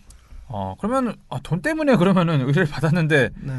약간 실망인데요, 가우디? 근데 뭐 여러 가지 뭐 이유가 있었겠죠. 뭐 돈 때문에도 그럴 수가 있겠고, 뭐 이제 뭐 부자들하고 또 부자들이 놔주질 않았겠죠. 근데 그럼에도 불구하고 어느 날 갑자기 그 가우디가 이 부자들이 쓰는 오만 방자함, 뭐 거드름 피우고 뭐 이러는 거에 대해서 좀 실망을 했다라고 합니다. 계속 집을 주고 돈을 주는데 계속 갑질해대고 뭐 이랬겠죠. 구엘 빼놓고요. 그 에우세비 구엘 빼놓고 계속 이제 뭐 감나라 배나라 하면서 코멘트하고 하니까 이 오만방자함에 실망을 많이 하게 되고 마음을 바꿉니다. 그래서 1909년부터는 부자들의 의뢰를 일절 받지 않고 이제 부자들 집 안 짓겠다라고 하면서 사그라다 파밀리아 성당 건축에만 올인을 한 거죠. 완전히 몰입을 한 거죠. 그 25년 전에 의뢰를 받았던 그게 바로 이 사그라다 파밀리아예요. 그렇습니다. 그게 바로 의뢰를 받은 것이죠. 25년 전에. 근데 초창기 25년 동안은 그냥 지지부진하고 가다가 부자들로부터 결별을 하고 이제 나는 죽기 전까지 사그라다 파밀리아에 올인을 하겠다라고 하면서 1909년도부터 이제 본격적으로 이제 공사를 시작을 했는데 여기서 또 가우디의 어록이 나옵니다. 유명한 말 한마디가 나와요. 어떤 말을 하냐 그러면 이런 말을 했다라고 합니다. 사그라다 파밀리아를 지으면서 인간은 2차원의 세계를 움직이고 천사는 3차원의 세계를 움직인다. 그러나 건축가는 때로 자기 희생을 수없이 하고 오랜 고뇌를 겪은 다음에 단 몇 초 동안은 천사가 움직이는 그 3차원을 볼 수 있다. 이런 말을 했다라고 합니다. 그러니까 인간의 세계는 2차원이고 신의 세계야말로 3차원이다. 근데 그 3차원을 오래도 아니고 몇 초를 보기 위해서 건축가는 자기 희생을 해야 된다. 그리고 오랜 동안 고뇌를 해야 된다. 이런 말을 하면서 부자들하고 결별하지 않았을까요? 저 그런 생각이 듭니다. 건축가가 이제 3차원 천사의 세계를 볼 수 있다. 그 천사를 보기 위해서 엄청 노력을 했었겠네요. 그렇습니다. 그렇습니다. 맞습니다. 그래서 이제 그 1918년부터 그가 죽은 1926년까지 요 해는 거의 뭐 이제 뭐 올인하는 정도가 아니라 거의 뭐 식음을 전폐하다시피 하고 그 사그라다 파밀리아 근처에 막사가 있었는데 그 막사에서 집에도 가지 않고요. 그 막사에서 살면서 사그라다 파밀리아 건축에만 정말 이렇게 모든 열정을 쏟았다라고 합니다. 그래서 옷을 갈아입을 시간조차 없이 음식을 먹을 시간조차 좀 아끼면서 몇 년을 그렇게 그렇죠. 거의 뭐 8년인가요? 8년 동안을 올인을 한 거죠. 정말 이 뭐 자신이 위대한 건축물의 완성을 볼 수는 없겠지만 나는 후배한테 물려줘야 되겠지만 나는 올인하고 죽겠다라는 어떤 그런 생각을 한 거죠. 야, 그 25년 전에 빨리 할 걸 이 생각도 했겠어요. 뭐 그런 생각도 하지 않았을까요? 또 그 정도로 뭐 위대한 건축물이 탈생할 거다 이런 예감을 좀 했었던 것 같습니다. 그렇습니다. 그래서 가우디는 그 부자들의 집을 지어주면서 벌었던 전 재산을 사그라다 파밀리아에 아낌없이 투자를 했습니다. 야. 그동안 부자들한테 번 돈 다 투자한 겁니다. 그런데 이게 워낙 방대한 프로젝트다 보니까 돈이 모자라게 되죠. 그래서 후원자를 찾아다니면서 모금 활동을 했습니다. 돈 좀 주시오. 돈 좀 주시오. 근데 부자들하고 결별을 하니까 다시 부자들한테 손을 안 벌리고 시민 계급들한테 가서 후원을 좀 해달라고 요청을 했다라고 합니다. 네. 좀 이거 좀 큰 프로젝트니까 좀 해달라. 이제 구질구질하게 부자들한테 안 가겠다. 그런데 아시다시피 그 시민 계급들이 뭐 좀 돈을 내겠습니까? 뭐 먹고 살기도 힘들대. 그렇죠. 돈을 기부하지 않았습니다. 오히려 이제 그 시민 계급들은 막 비웃었다라고 해요. 야, 그거 해봤자 너 지금 가진 돈으로 그냥 죽을 때까지 먹고 살아라. 그 유치한 헛수고, 심지어는 유치한 헛수고라고 이렇게 비웃고 돈을 안 줬다라고 하는 것이죠.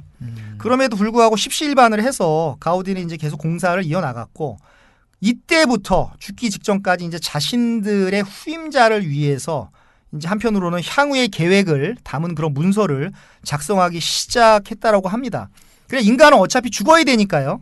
죽어야 되니까 벌써 뭐 70대 넘어가고 하니까 그런 계획서를 작성을 하고 또 이제 내 삶이 자연사할 삶이 얼마 남지 않았다. 뭐 이런 것들을 직감을 했을 것 같고 뭐 그래서 그가 살아 있을 때 만든 것이 그 지하 성당 그리고 이제 성당 건물에 부속된 그 다각형의 평면 공간을 우리가 영어로 앱시스, 아프시스라고 하고 앱시스라고 하는데 그 앱시스 그 부속 공간을 만들고 그리고 나중에 설명드리겠지만 탄생의 파사드 그리고 18개 탑이 있는데 그중에 1개를 완성을 하고 그리고 이제 그 돌아가시게 그 되는 것이죠. 아, 이게 일찍 돌아가셨네요. 네. 아, 이게 시한부라서 어떻게 자기 죽음을 알아서 네. 좀 이렇게 좀 급하게 빨리 좀 그런 건 아닐까요? 네. 그런데 이분이 뭐 시한부는 아니고요. 죽을 거는 알았겠죠. 이제 계속 늙어가니까 언젠가는 그 죽을 거라는 것을 알겠죠. 근데 이 진도를 보니까 이 건축 진행 상황을 보니까 자기가 살아있을 때 완성은 어차피 안 되고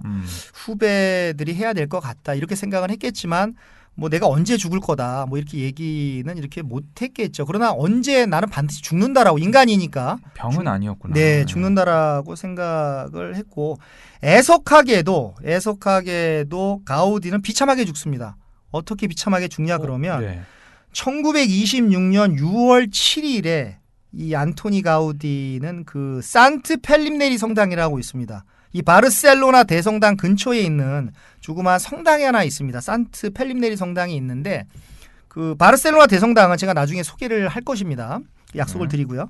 산트 펠림네리 성당에서 미사를 마치고 역시 공사 현장으로 가던 중에 이 노면 전차에 치여서 큰 치명상을 입게 되는 것이죠. 아, 노면 전차가 되게 빨랐나 보다. 아이고. 뭐 그냥 뭐 이렇게 가는데 그냥 뭐 치였겠죠. 근데 이 아까 말씀드린 대로 옷을 이렇게 허름하게 입고 다녔지요. 올인하다 보니까 시금 전폐한 사람이 뭐 차려 뭐 머리 드라이를 했겠습니까? 뭘 했겠습니까? 더욱 더 예. 네. 그래서 남루한 옷차림에 이렇게 가우디가 전차에 치여서 쓰러졌는데 그 운전사가 좀 나쁜 사람인 모양이에요. 나중에 구속된 걸로 알고 있는데요. 이 전차 운전사가 그냥 노숙자다 쟤는. 저 사람은 노숙자다 그래서 병원으로 옮겨야 되는데 그냥 이렇게 가버렸다라고 하는 겁니다. 어이구 남루하면 그냥 가도 되나? 일종의 뺑소니죠. 네. 네, 뺑소니입니다. 전차 뺑소니도 처음 들어보네요. 그렇습니다. 전차 뺑소니죠. 네. 그래서 이제 경찰관이 왔죠. 사람들이 웅성웅성하니까 경찰관이 왔는데 경찰관도 가우디의 신분증을 발견하지 못한 거예요. 이 사람이 가우디라고 하는 것을 상상을 못했겠죠. 너무 허르스름하게 입었으니까. 그래서 사람들이 어쨌든 간에 일반 사람들이 길에 쓰러졌으니까 이제 뭐 병원으로 이제 막 그 옮기려고 이제 뭐 운송수단을 타야 되지 않겠습니까? 환자 옮기는데 버스를 탈 수는 없잖아요. 네. 그래서 택시를 잡으려고 했는데 택시 기사조차들도 3번이나 승차 거부를 했다라고 합니다. 아이고. 그러니까 뭐 그때도 승차 거부가 있었던 것 같아요. 우리나라만 있는 게 아니라 우리나라 강남역에만 있는 게 아니라 이 승차 거부가 있었던 것 같고요. 근데 이 승차 거부를 했었던 게 그 당시에는 택시 기사들이 돈을 못 받으니까 이 가난한 사람들이 탔다가 내리면서 돈 없다 그러면 곤욕을 치르니까 한편으로는 뭐 기사분들의 심정이 또 이해가 또 갑니다.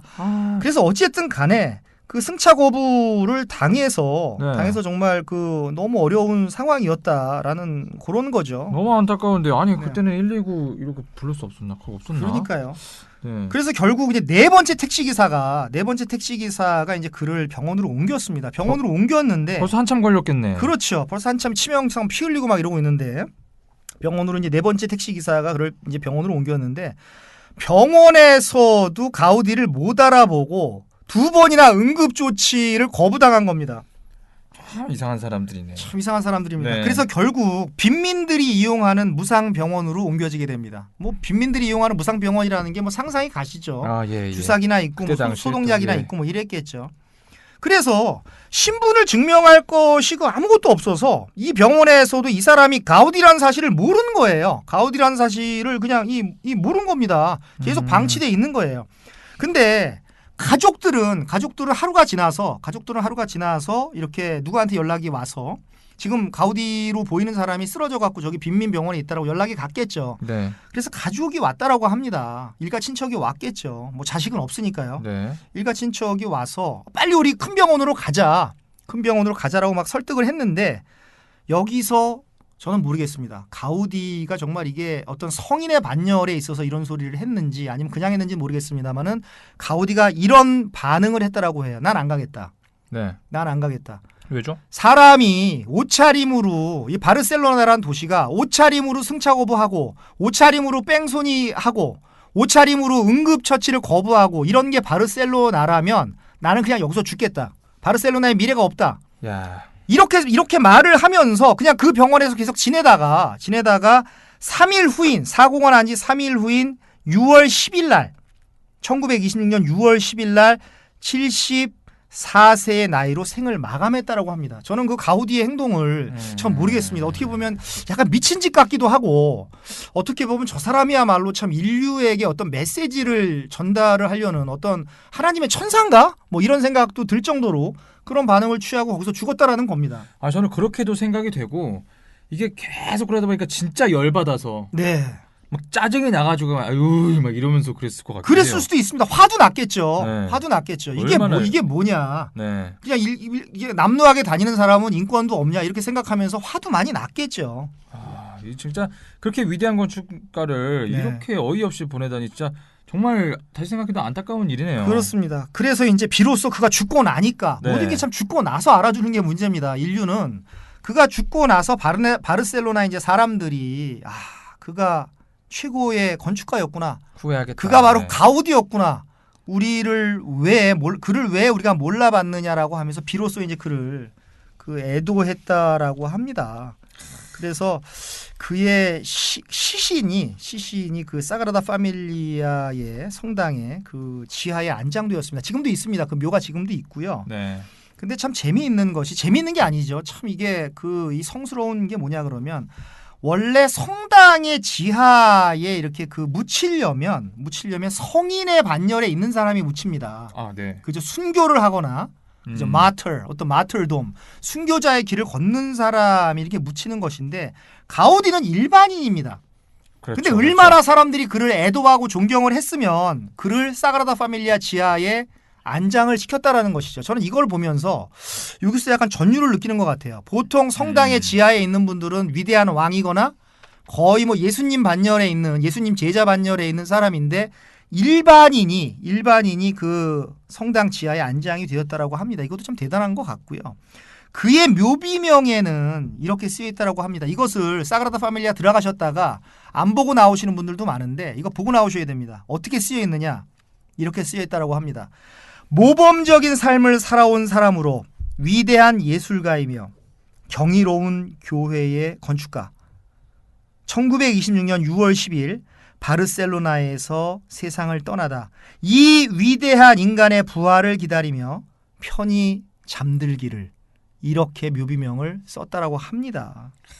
이렇게 위대하고 이렇게 정말 천재인 건축가를 이렇게 험하게 보낸다는 게 참 사람 인생을 알다가도 모르겠고 참 반성을 또 하게 되는 것 같습니다. 그렇습니다. 참 너무너무 안타까운 그런 겁니다. 이제 두 번째 인물을 소개를 드리겠습니다. 자연스럽게 두 번째 인물로 넘어갈 수밖에 없는데 그 사람이 바로 에우세비 구엘입니다. 에우세비 구엘이고 후원자. 네, 후원자입니다. 위대한 후원자죠. 이분이 1846년에 태어나셔서 1918년에 돌아가셨는데 가우디보다는 6살이 많으신 분이에요. 그래서 구엘은 어떻게 보면 가우디가 실질적으로 존재하게끔 해준 그런 사람입니다. 천재 건축가, 그리고 후천적인 천재죠. 후천적인 천재 건축가 가우디의 진가를 발견하고 그와 평생 우정을 나눈 기업가면서 친구죠. 아, 기업가였어요? 그렇습니다. 그리고 6살 차이인데 좀 친구였네요. 그렇습니다. 서양은 나이 6살 정도는 그냥 친구죠. 예. 저는 독일 친구는 저보다 30살이 많은데 친구입니다. 아, 그래요? 네. 그냥 네. 서로 이름 부르고 네. 서로 그렇습니다. 그래서 기업가이면서 예술 후원자이면서 한편으로는 이분이 사회주의 이념을 품은 자본가였다라고 합니다. 참 이게 굉장히 역설적인 말인데 사회주의 이념을 품은 자본가라는 게 그러네. 사회주의 이념을 품기가 힘든데 사회주의 이념을 품은 자본가라고 말을 하고요. 그래서 이 구엘은 자신이 가진 막대한 자본을 허투루 쓰지 않고 미래의 비전과 또 가우디라고 하는 이 천재 건축가에게 투자를 한 것이죠. 아니, 그러면 막대한 부를 좀 쌓았다면 잘 사는 귀족 이런 사람이었나요? 네, 이분은 귀족이 맞고요. 구엘은 스페인 왕 알폰소 13세에게 백작 학위를 받았습니다. 백작 학위가 아니고 자귀죠. 네, 자귀. 백작 자귀를 받았고 또 바르셀로나 시의원이었으니까 약간의 끝발도 있었던 거죠. 그리고 기업가였고요. 그의 풀네임은 에우세비 구엘 이 바시갈루피입니다. 바시갈루피. 요 바시갈루피라는 게 구엘 어머니의 성인데요. 요 바시갈루피는 이탈리아 제노바에 있는 귀족의 성이라고 합니다. 어머니가 이탈리아 제노바의 귀족이셨어요. 그러니까 이분이 어떻게 보면은 혈통적으로 귀족이 맞는 거죠. 그렇죠. 예, 그렇죠. 근데 자본가인데 사회주의 이념은 어떻게 사회주의면은 약간 개인적인 게 아니라 약간 사회적으로도 생각을 하는 그런 거잖아요. 근데 자본가요? 그렇습니다. 네. 이 구엘은 학생 때부터 이 사회 문제에 관심이 많았다라고 합니다. 그래서 방직 사업으로 이제 큰 자본을 모은 자본가죠. 큰 자본을 모은 자본가인 아버지로부터 유산을 물려받게 되자 네. 보통 이제 이런 경우에는 이제 흥청망청 쓰는 경우가 많죠. 그렇죠. 흥청망청 이제는 아버지한테 돌아가셨으니까 유산 받았으니까 이렇게 물 쓰듯이 쓰자 이런 분이 많은데 이분은 바르셀로나에서 유산을 물려받자마자 바르셀로나에서 정치, 경제, 미술, 신학을 공부했다라고 합니다. 개념이 있는 분이죠. 네. 그리고 런던과 파리로 건너가서 영어를 배우고 불어를 배웠다라고 합니다. 굉장히 글로벌한 사람인 거죠. 어떻게 보면 기업가로서의 조건을 다 갖춘 겁니다. 그래서 가문의 재산과 함께 기업가 정신까지 배운 사람, 이런 사람으로 기억이 되고 또 기업가 정신을 또 받았는데 이분이 정말 그 당시로서는 첨단 산업이죠. 조선 산업, 시멘트 산업, 가스 산업, 그리고 가이샤 은행의 주식에 투자를 했다라고 합니다. 야. 참고로 말씀을 드리면 이 가이샤 은행은 스페인의 3대 은행입니다. 까탈루냐 지방에서 이렇게 발원한 그런 은행이에요. 까탈루냐 최대 은행입니다. 네. 바르셀로나에 본점이 있습니다. 생각을 해보십시오. 벌써 성견 지명이 있는 거죠. 가이샤 네. 은행에 투자까지 이 주식에 투자까지 했다라고 하는 겁니다. 그러니까 어떻게 보면 대단히 식견이 있고 성견 지명이 있는 그런 기업가인 것이죠. 엄친하네, 엄친아. 네. 이거 다 가졌어요. 그렇습니다. 돈도 많고, 네. 인성도 있는 것 같고, 좋은 것 같고. 그렇습니다. 사회주의 이념까지. 야, 이거 또 인재 중에 인재네요. 그렇습니다. 네. 사회 문제에 관심이 많으면서도 또 가우디하고 비슷하게 신앙심이 깊었고, 그리고 뭐 런던 파리 다녔으니까 당연히 뭐 견문은 넓었겠죠. 그리고 이제 어떤 인문학적 교양이 굉장히 풍부했고요. 그래서 바르셀로나 사람들은 에우세비 구에를 이렇게 표현했다라고 합니다. 지금도 이렇게 표현한다 그래요. 그때뿐만 아니라 에우세비 구엘은 몰트 세뇨랄이다. 몰트 세뇨랄이라고 이렇게 부른다고 합니다. 이게 뭐죠? 이게 이런 의미라고 합니다. 아까 우리가 초반기에 말씀을 드렸던 세니와 라옥사를, 즉 이성과 감성, 상식과 광기를 모두 담은 심장이자 귀인이다. 이런 뜻이라고 합니다. 귀인이면서 감성적이면서 이성적이면서 상식이 있으면서도 예술적 광기가 있으면서도 세니와 라옥사를 모두 가진 사람, 이런 사람을 카탈루냐 말인 것 같아요. 몰트 세뇨랄이라고 부르는데, 몰트 세뇨랄. 네. 지금도 그렇게 부른다라고 하는 것이죠. 그러면서도 자기 회사에서 일하는 그 노동자들에게는 어떤 그 법적인 경제적인 안정을 보장해주기 위해서 정말 노력했다라고 합니다. 정말 대단한 사람이죠. 네, 멋지고 정말 대단한 사람이었기 때문에 네. 그래서 가우디를 이렇게 알아보는 눈까지 있었던 거겠죠. 그렇습니다. 저는 저는 그렇게 봅니다. 어떻게 언제부터 알게 된 거예요, 근데? 네, 가우디를? 1878년에 파리 만국박람회가 열리는데요. 이 만국박람회에 참 이게 역사적인 운명은 다 그런 것 같습니다. 그러니까 에비타가 후안 페론 대령을 만난 것도 지진 때문에 그렇죠. 만난 거 아니겠습니까? 우리가 부에노스아이레스 편에서 얘기했듯이. 근데 이때 가우디가 출품을 합니다. 출품을 하는데 또 그 박람회에 구엘이 간 것이죠. 네. 그래서 어떤 것을 출품했냐 그러면 위쪽에는 철제 장식이 되어 있고 아래쪽에는 그 마호가니 나무라고 아시죠? 마호가니. 그 네. 가구를 만드는 마호가니로 만든 그 다리가 3개 달린 어떤 높이가 3m나 됐다 그래요. 3m에 육박하는 유리장을 만들어가지고 스페인관에 전시를 했습니다. 네. 근데 그때 또 구엘이 그 전시장을 또 온 겁니다. 와서 그 작품을 딱 보면서 아니 저 위에는 저렇게 철제로 장식을 하고 아래는 또 이렇게 마호가니로 만들어 놓고 높이는 3m나 되고 이 약간 괴물스럽고 기이한 작품을 만든 사람이 누구냐라고 수소문을 했고요. 근데 현장에서는 못 만나고 바르셀로나에 돌아와서 박람회를 다 관람을 하고요. 일을 마치고 바르셀로나에 돌아와서 가우디를 만나게 됐는데 이때 나이가 이제 가우디가 26살이었고 이제 구엘이 32살이었습니다. 그러니까 아주 젊었을 때죠. 네. 근데 만나자마자 두 사람은 이 사람은 나의 친구다. 라고 불꽃이 튀기면서 우정을 이제 쌓아가기 시작을 했고 죽을 때까지 우정이 지속이 됐다라고 합니다. 야. 물론 그 구엘이 먼저 죽었지만요. 바르셀로나에 그 살고 있는 가우디의 작품을 파리에서 보고 만나게 되고 어떻게 보면은 이 가우디가 구엘 덕분에 이렇게 클 수 있었으니까 이 작품이 인생 작품이라고 볼 수도 있겠네요. 그렇습니다. 그렇습니다. 저는 그렇게 봅니다. 인생 작품인 거죠. 두 사람이 만나게 해준 작품이니까. 네. 정말 그 운명의 장난이고 운명의 어떤 마이 데스티니가 되는 것이죠. 아니 저 이런 얘기는 근데 어떻게 하시는 거예요? 저 어떻게 검색을 하십니까? 네, 이런 것들은 제가 참 지금 멀쩡해 보여도 사실 제가 눈이 감기고 있는데 어제 밤에도 제가 밤을 새서 맨날 밤새시네.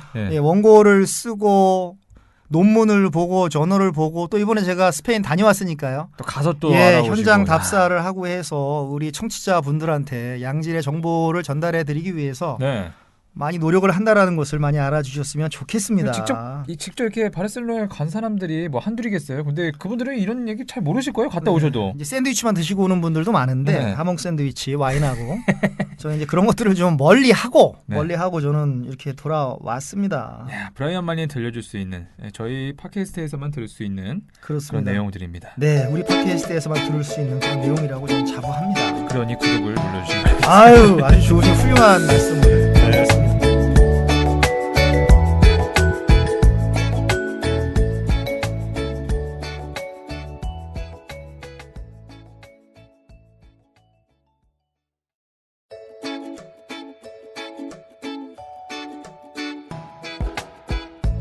자, 그럼 가우디와 구엘에 이어서 다음 인물은 누군가요? 네, 이 세 번째 인물은 정말 위대한 20세기의 화가 위대한 20세기의 화가가 아니고 입체파의 원조, 큐비즘의 원조라고 이렇게 불리는 화가 그 파블로 피카소입니다. 아니 근데 피카소는 카탈루냐랑 뭐 어떤 상관이 있는 거예요? 네, 사실 파블로 피카소는 이 카탈루냐 사람은 아닙니다. 카탈루냐 사람은 아니고 이 안달루시아 지방의 말라가에서 태어난 사람인데 피카소는 이런 말을 했다라고 합니다.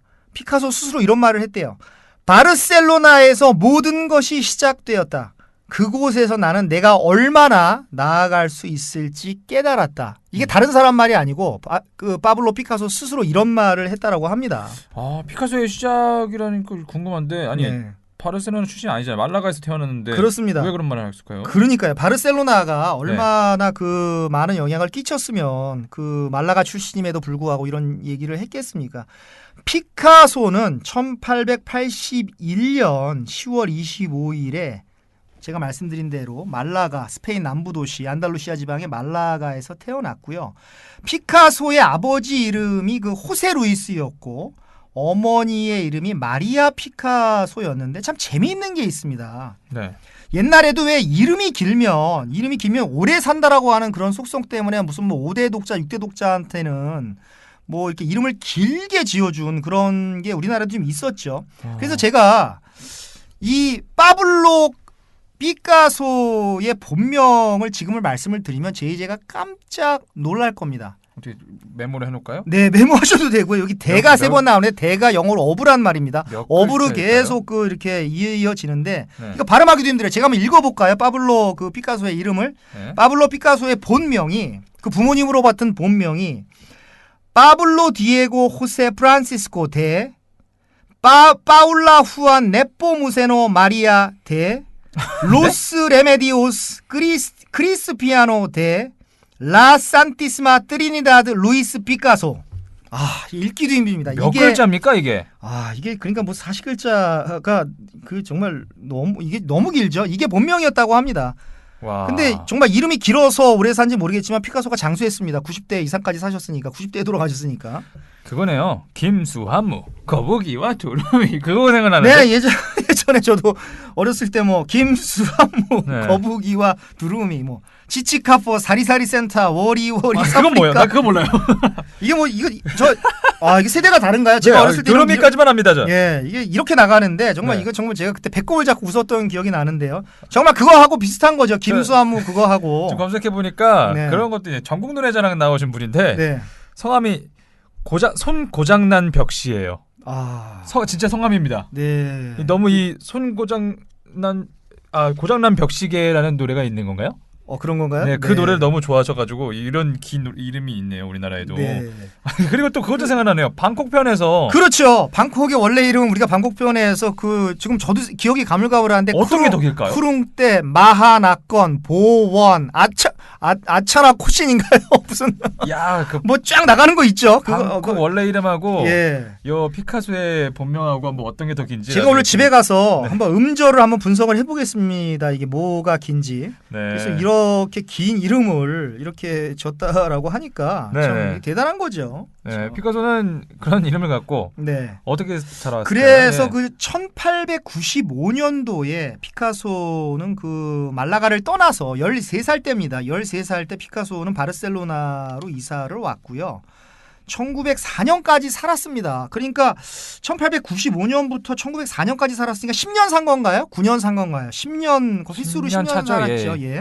10년까지 살았는데 피카소는 바로 이곳에서 이제 그 바르셀로나의 자유스러운 분위기에서 미술 공부를 하면서 그의 최고의 역작으로 평가받는 그 아비뇽의 처녀들, 이 그림 보면 아실 거예요. 아비뇽의 처녀들이라고 하는 그림을 바르셀로나에서 모티브로 삼아서 그리게 된 것이죠.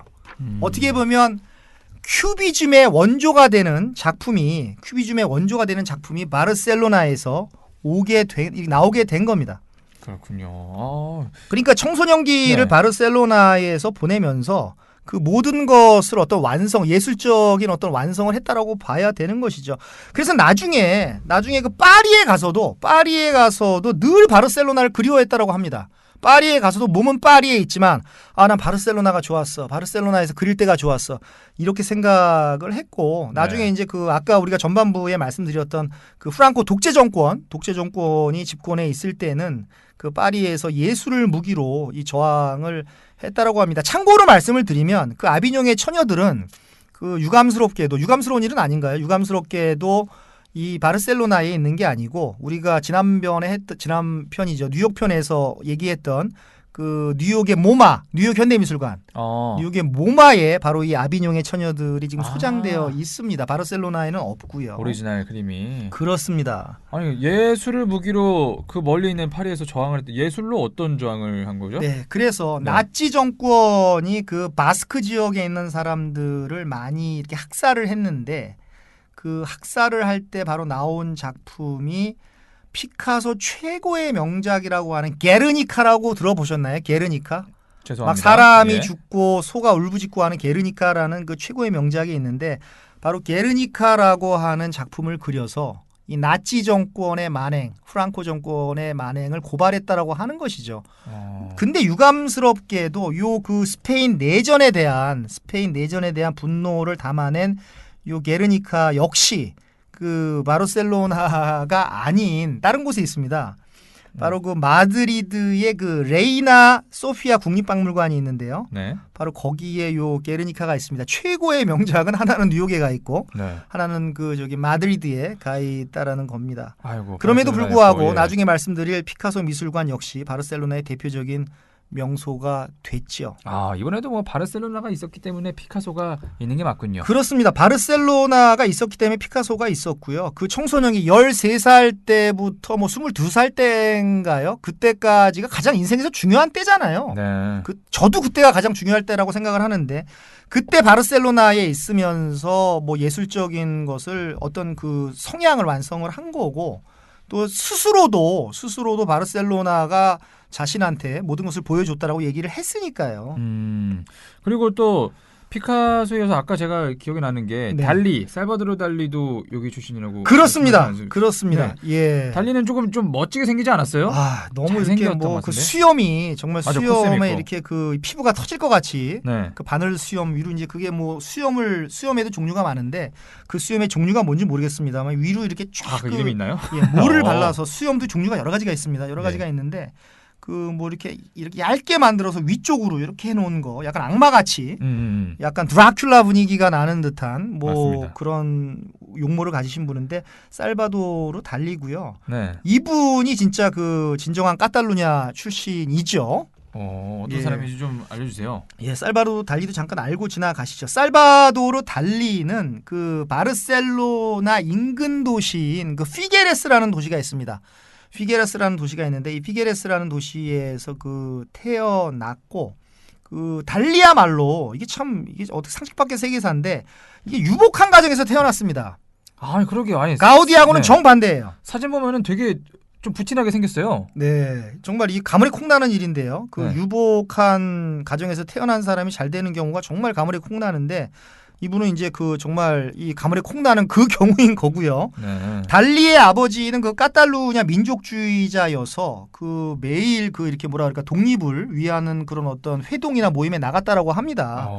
근데 직업이 돈이 많을 수밖에 없는 공증인이었다라고 합니다. 공증인이 뭐 지금도 돈을 많이 버는데 그 당시에는 돈을 더 많이 벌었다고 저는 생각을 하고요. 공증인이었는데 그래서 아주 유복한 가정에서 태어났다라는 겁니다. 달리가 뭐 가우디랑은 좀 반대로 뭐 건강도 했고 돈도 많았고. 그렇습니다. 그렇군요. 정반대네요, 완전히. 네. 그래서 재미있는 것은 이 살바도르 달리는 그 10살 때부터 어린 나이인데 10살 때부터 그 괴짜성과 천재성이 이렇게 나타났다라고 합니다. 그래서 이 바르셀로나에 올라와서 이 사람도 이제 바르셀로나에 올라왔는데 바르셀로나에 와서 그 수많은 아방가르드주의자한테 매력을 느꼈다라고 합니다. 아방가르드? 네. 자, 이게 어떤 아방가르드? 이게 앙드레 김 선생님하고는 관련 없죠? 그 이 자꾸 하신 앙드레 김 선생님하고 하고는 관련이 없고요. 좀 우리가 왜 예를 농담으로 뭐 제 대학 발음도 안 돼요. 그 대학 다닐 때 그 아방가르드스러운 뭐 이런 농담도 있었는데 이거 뭐지? 이 아방가르드를 그 우리말로 굳이 번역을 하면 전위예술입니다. 전위예술. 그러니까 1차 세계대전 이후에 많은 사람들이 전쟁을 겪으면서 이제 1차 대전 이후에 어떤 인류의 황금기에 대해서 회의를 갖게 된 겁니다. 1차 대전 직전까지는 그렇게 풍요를 갈구하고 발전을 해왔다라고 하는 인류가 큰 전쟁을 겪으면서 야, 인류도 발전해가는 게 아니구나. 서로 학살하면서 죽이는 미미한 존재에 불과하구나. 이런 식의 사상이 나오면서 전통 형식을 거부하는 겁니다.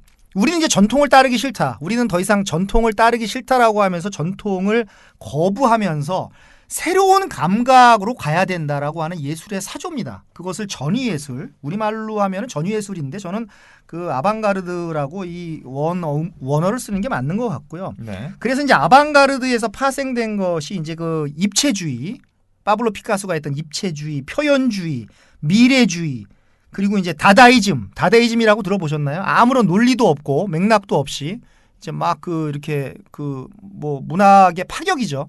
그런 것도 다 아방가르드에서 나온 거고요.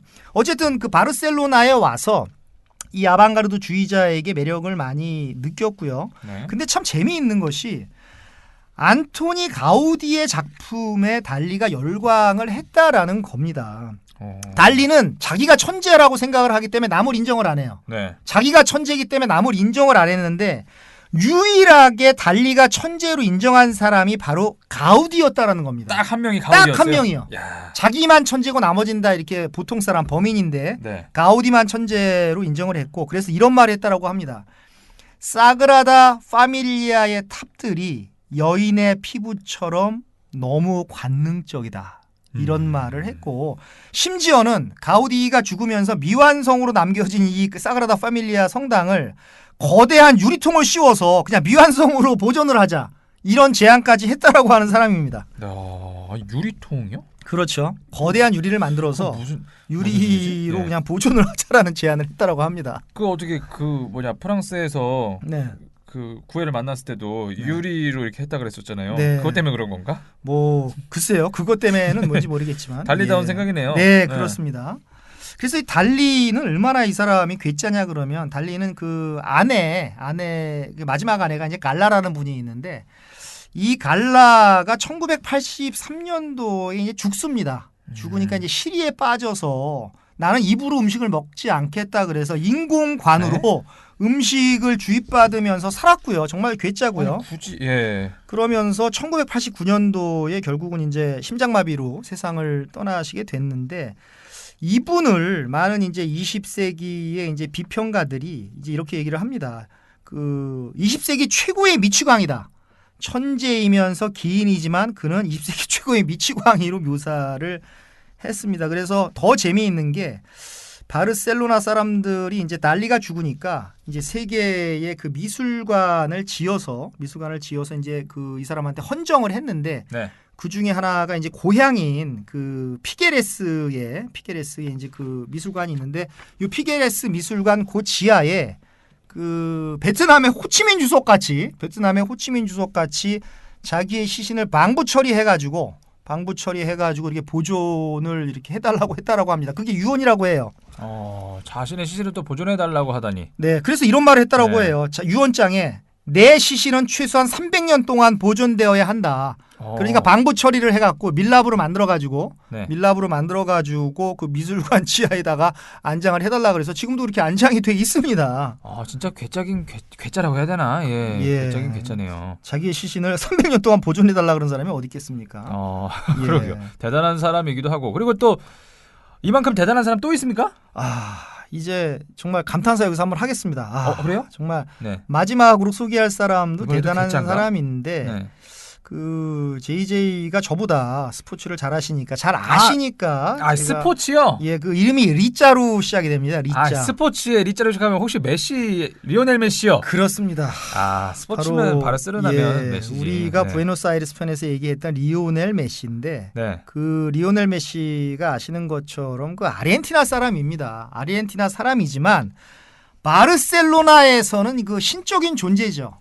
이 바르셀로나 사람의 일상을 이 축구 없이 규정한다라고 하는 것은 정말 뭐 말이 안 되는 거죠. 그래서 제가 리오넬 메시를 아직 살아계시지만요, 이분은. 살아계시지만. 당연히 살아계시죠. 네, 이제 30. 예, 살아계시죠. 예.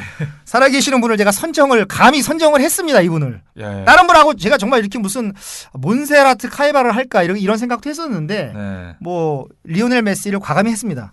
뭐 리오넬 메시도 아르헨티나 사람이지만 거의 바르셀로나에서 산 시간이 훨씬 더 길 거예요. 그렇습니다. 어렸을 때부터 이쪽에 있었으니까. 그렇습니다. 그는 축구 신화를 매일 쓰고 있고요. 키가 169cm밖에 안 됩니다. 작죠. 169cm에 센치라고 그러면 안 되죠. 169cm의 단신 선수가 어떻게 보면 카탈루냐 지방을 지배하고 있는 것이죠. FC 바르셀로나를 이끌고 있고 바르샤를 이끌고 있고 예. 카탈루냐를 지배하고 있는 겁니다. 그리고 유명하잖아요. 레알 마드리드랑 경기하는 거. 그렇습니다.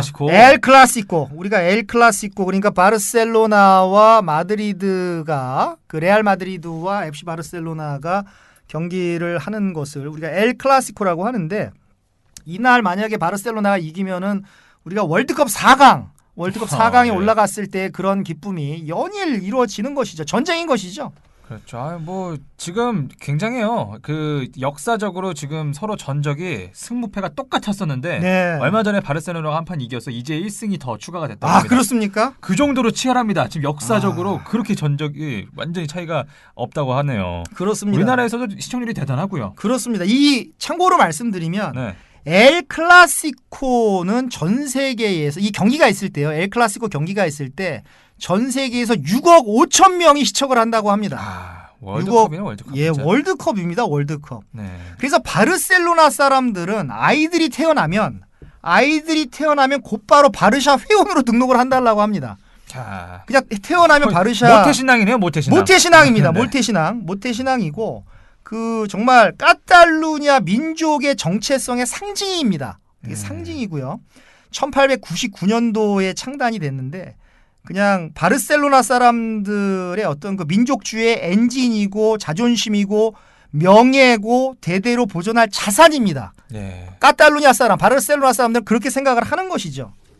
이게 진짜 루이스 피구는 그런 일이 있었지만 뭐 만약에 메시가 레알 마드리드로 간다면 진짜 전쟁이 일어날 수도 있을 것 같아요. 그거는 전쟁 이상이 일어날 수가 있고. 그건 진짜 큰일 납니다. 예, 메시가 레알 마드리드로 갈 수 없는 이유가 되나요? 모르겠습니다. 어쨌든 개인의 자유겠지만 프로 선수들의 개인의 자유겠지만 만약에 가면은 더 큰 일이 벌어질 수도 있고. 옛날에 제가 아까 말씀드렸던 옛날 호나우도는 이탈리아 한번 갔다가 온 거거든요. 그래서 거쳐갔기 때문에 그런데 메시는 거쳐가도 절대 레알 마드리드 왔다가는 진짜 난리가 날 것 같습니다. 네, 정말로 전쟁이 일어날 수도 있다고 봐요. 그렇습니다. 이 엘 클라시코라고 하는 것을 우리말로 번역을 하면 어떤 고전이란 뜻이죠. 고전의 승부란 뜻입니다.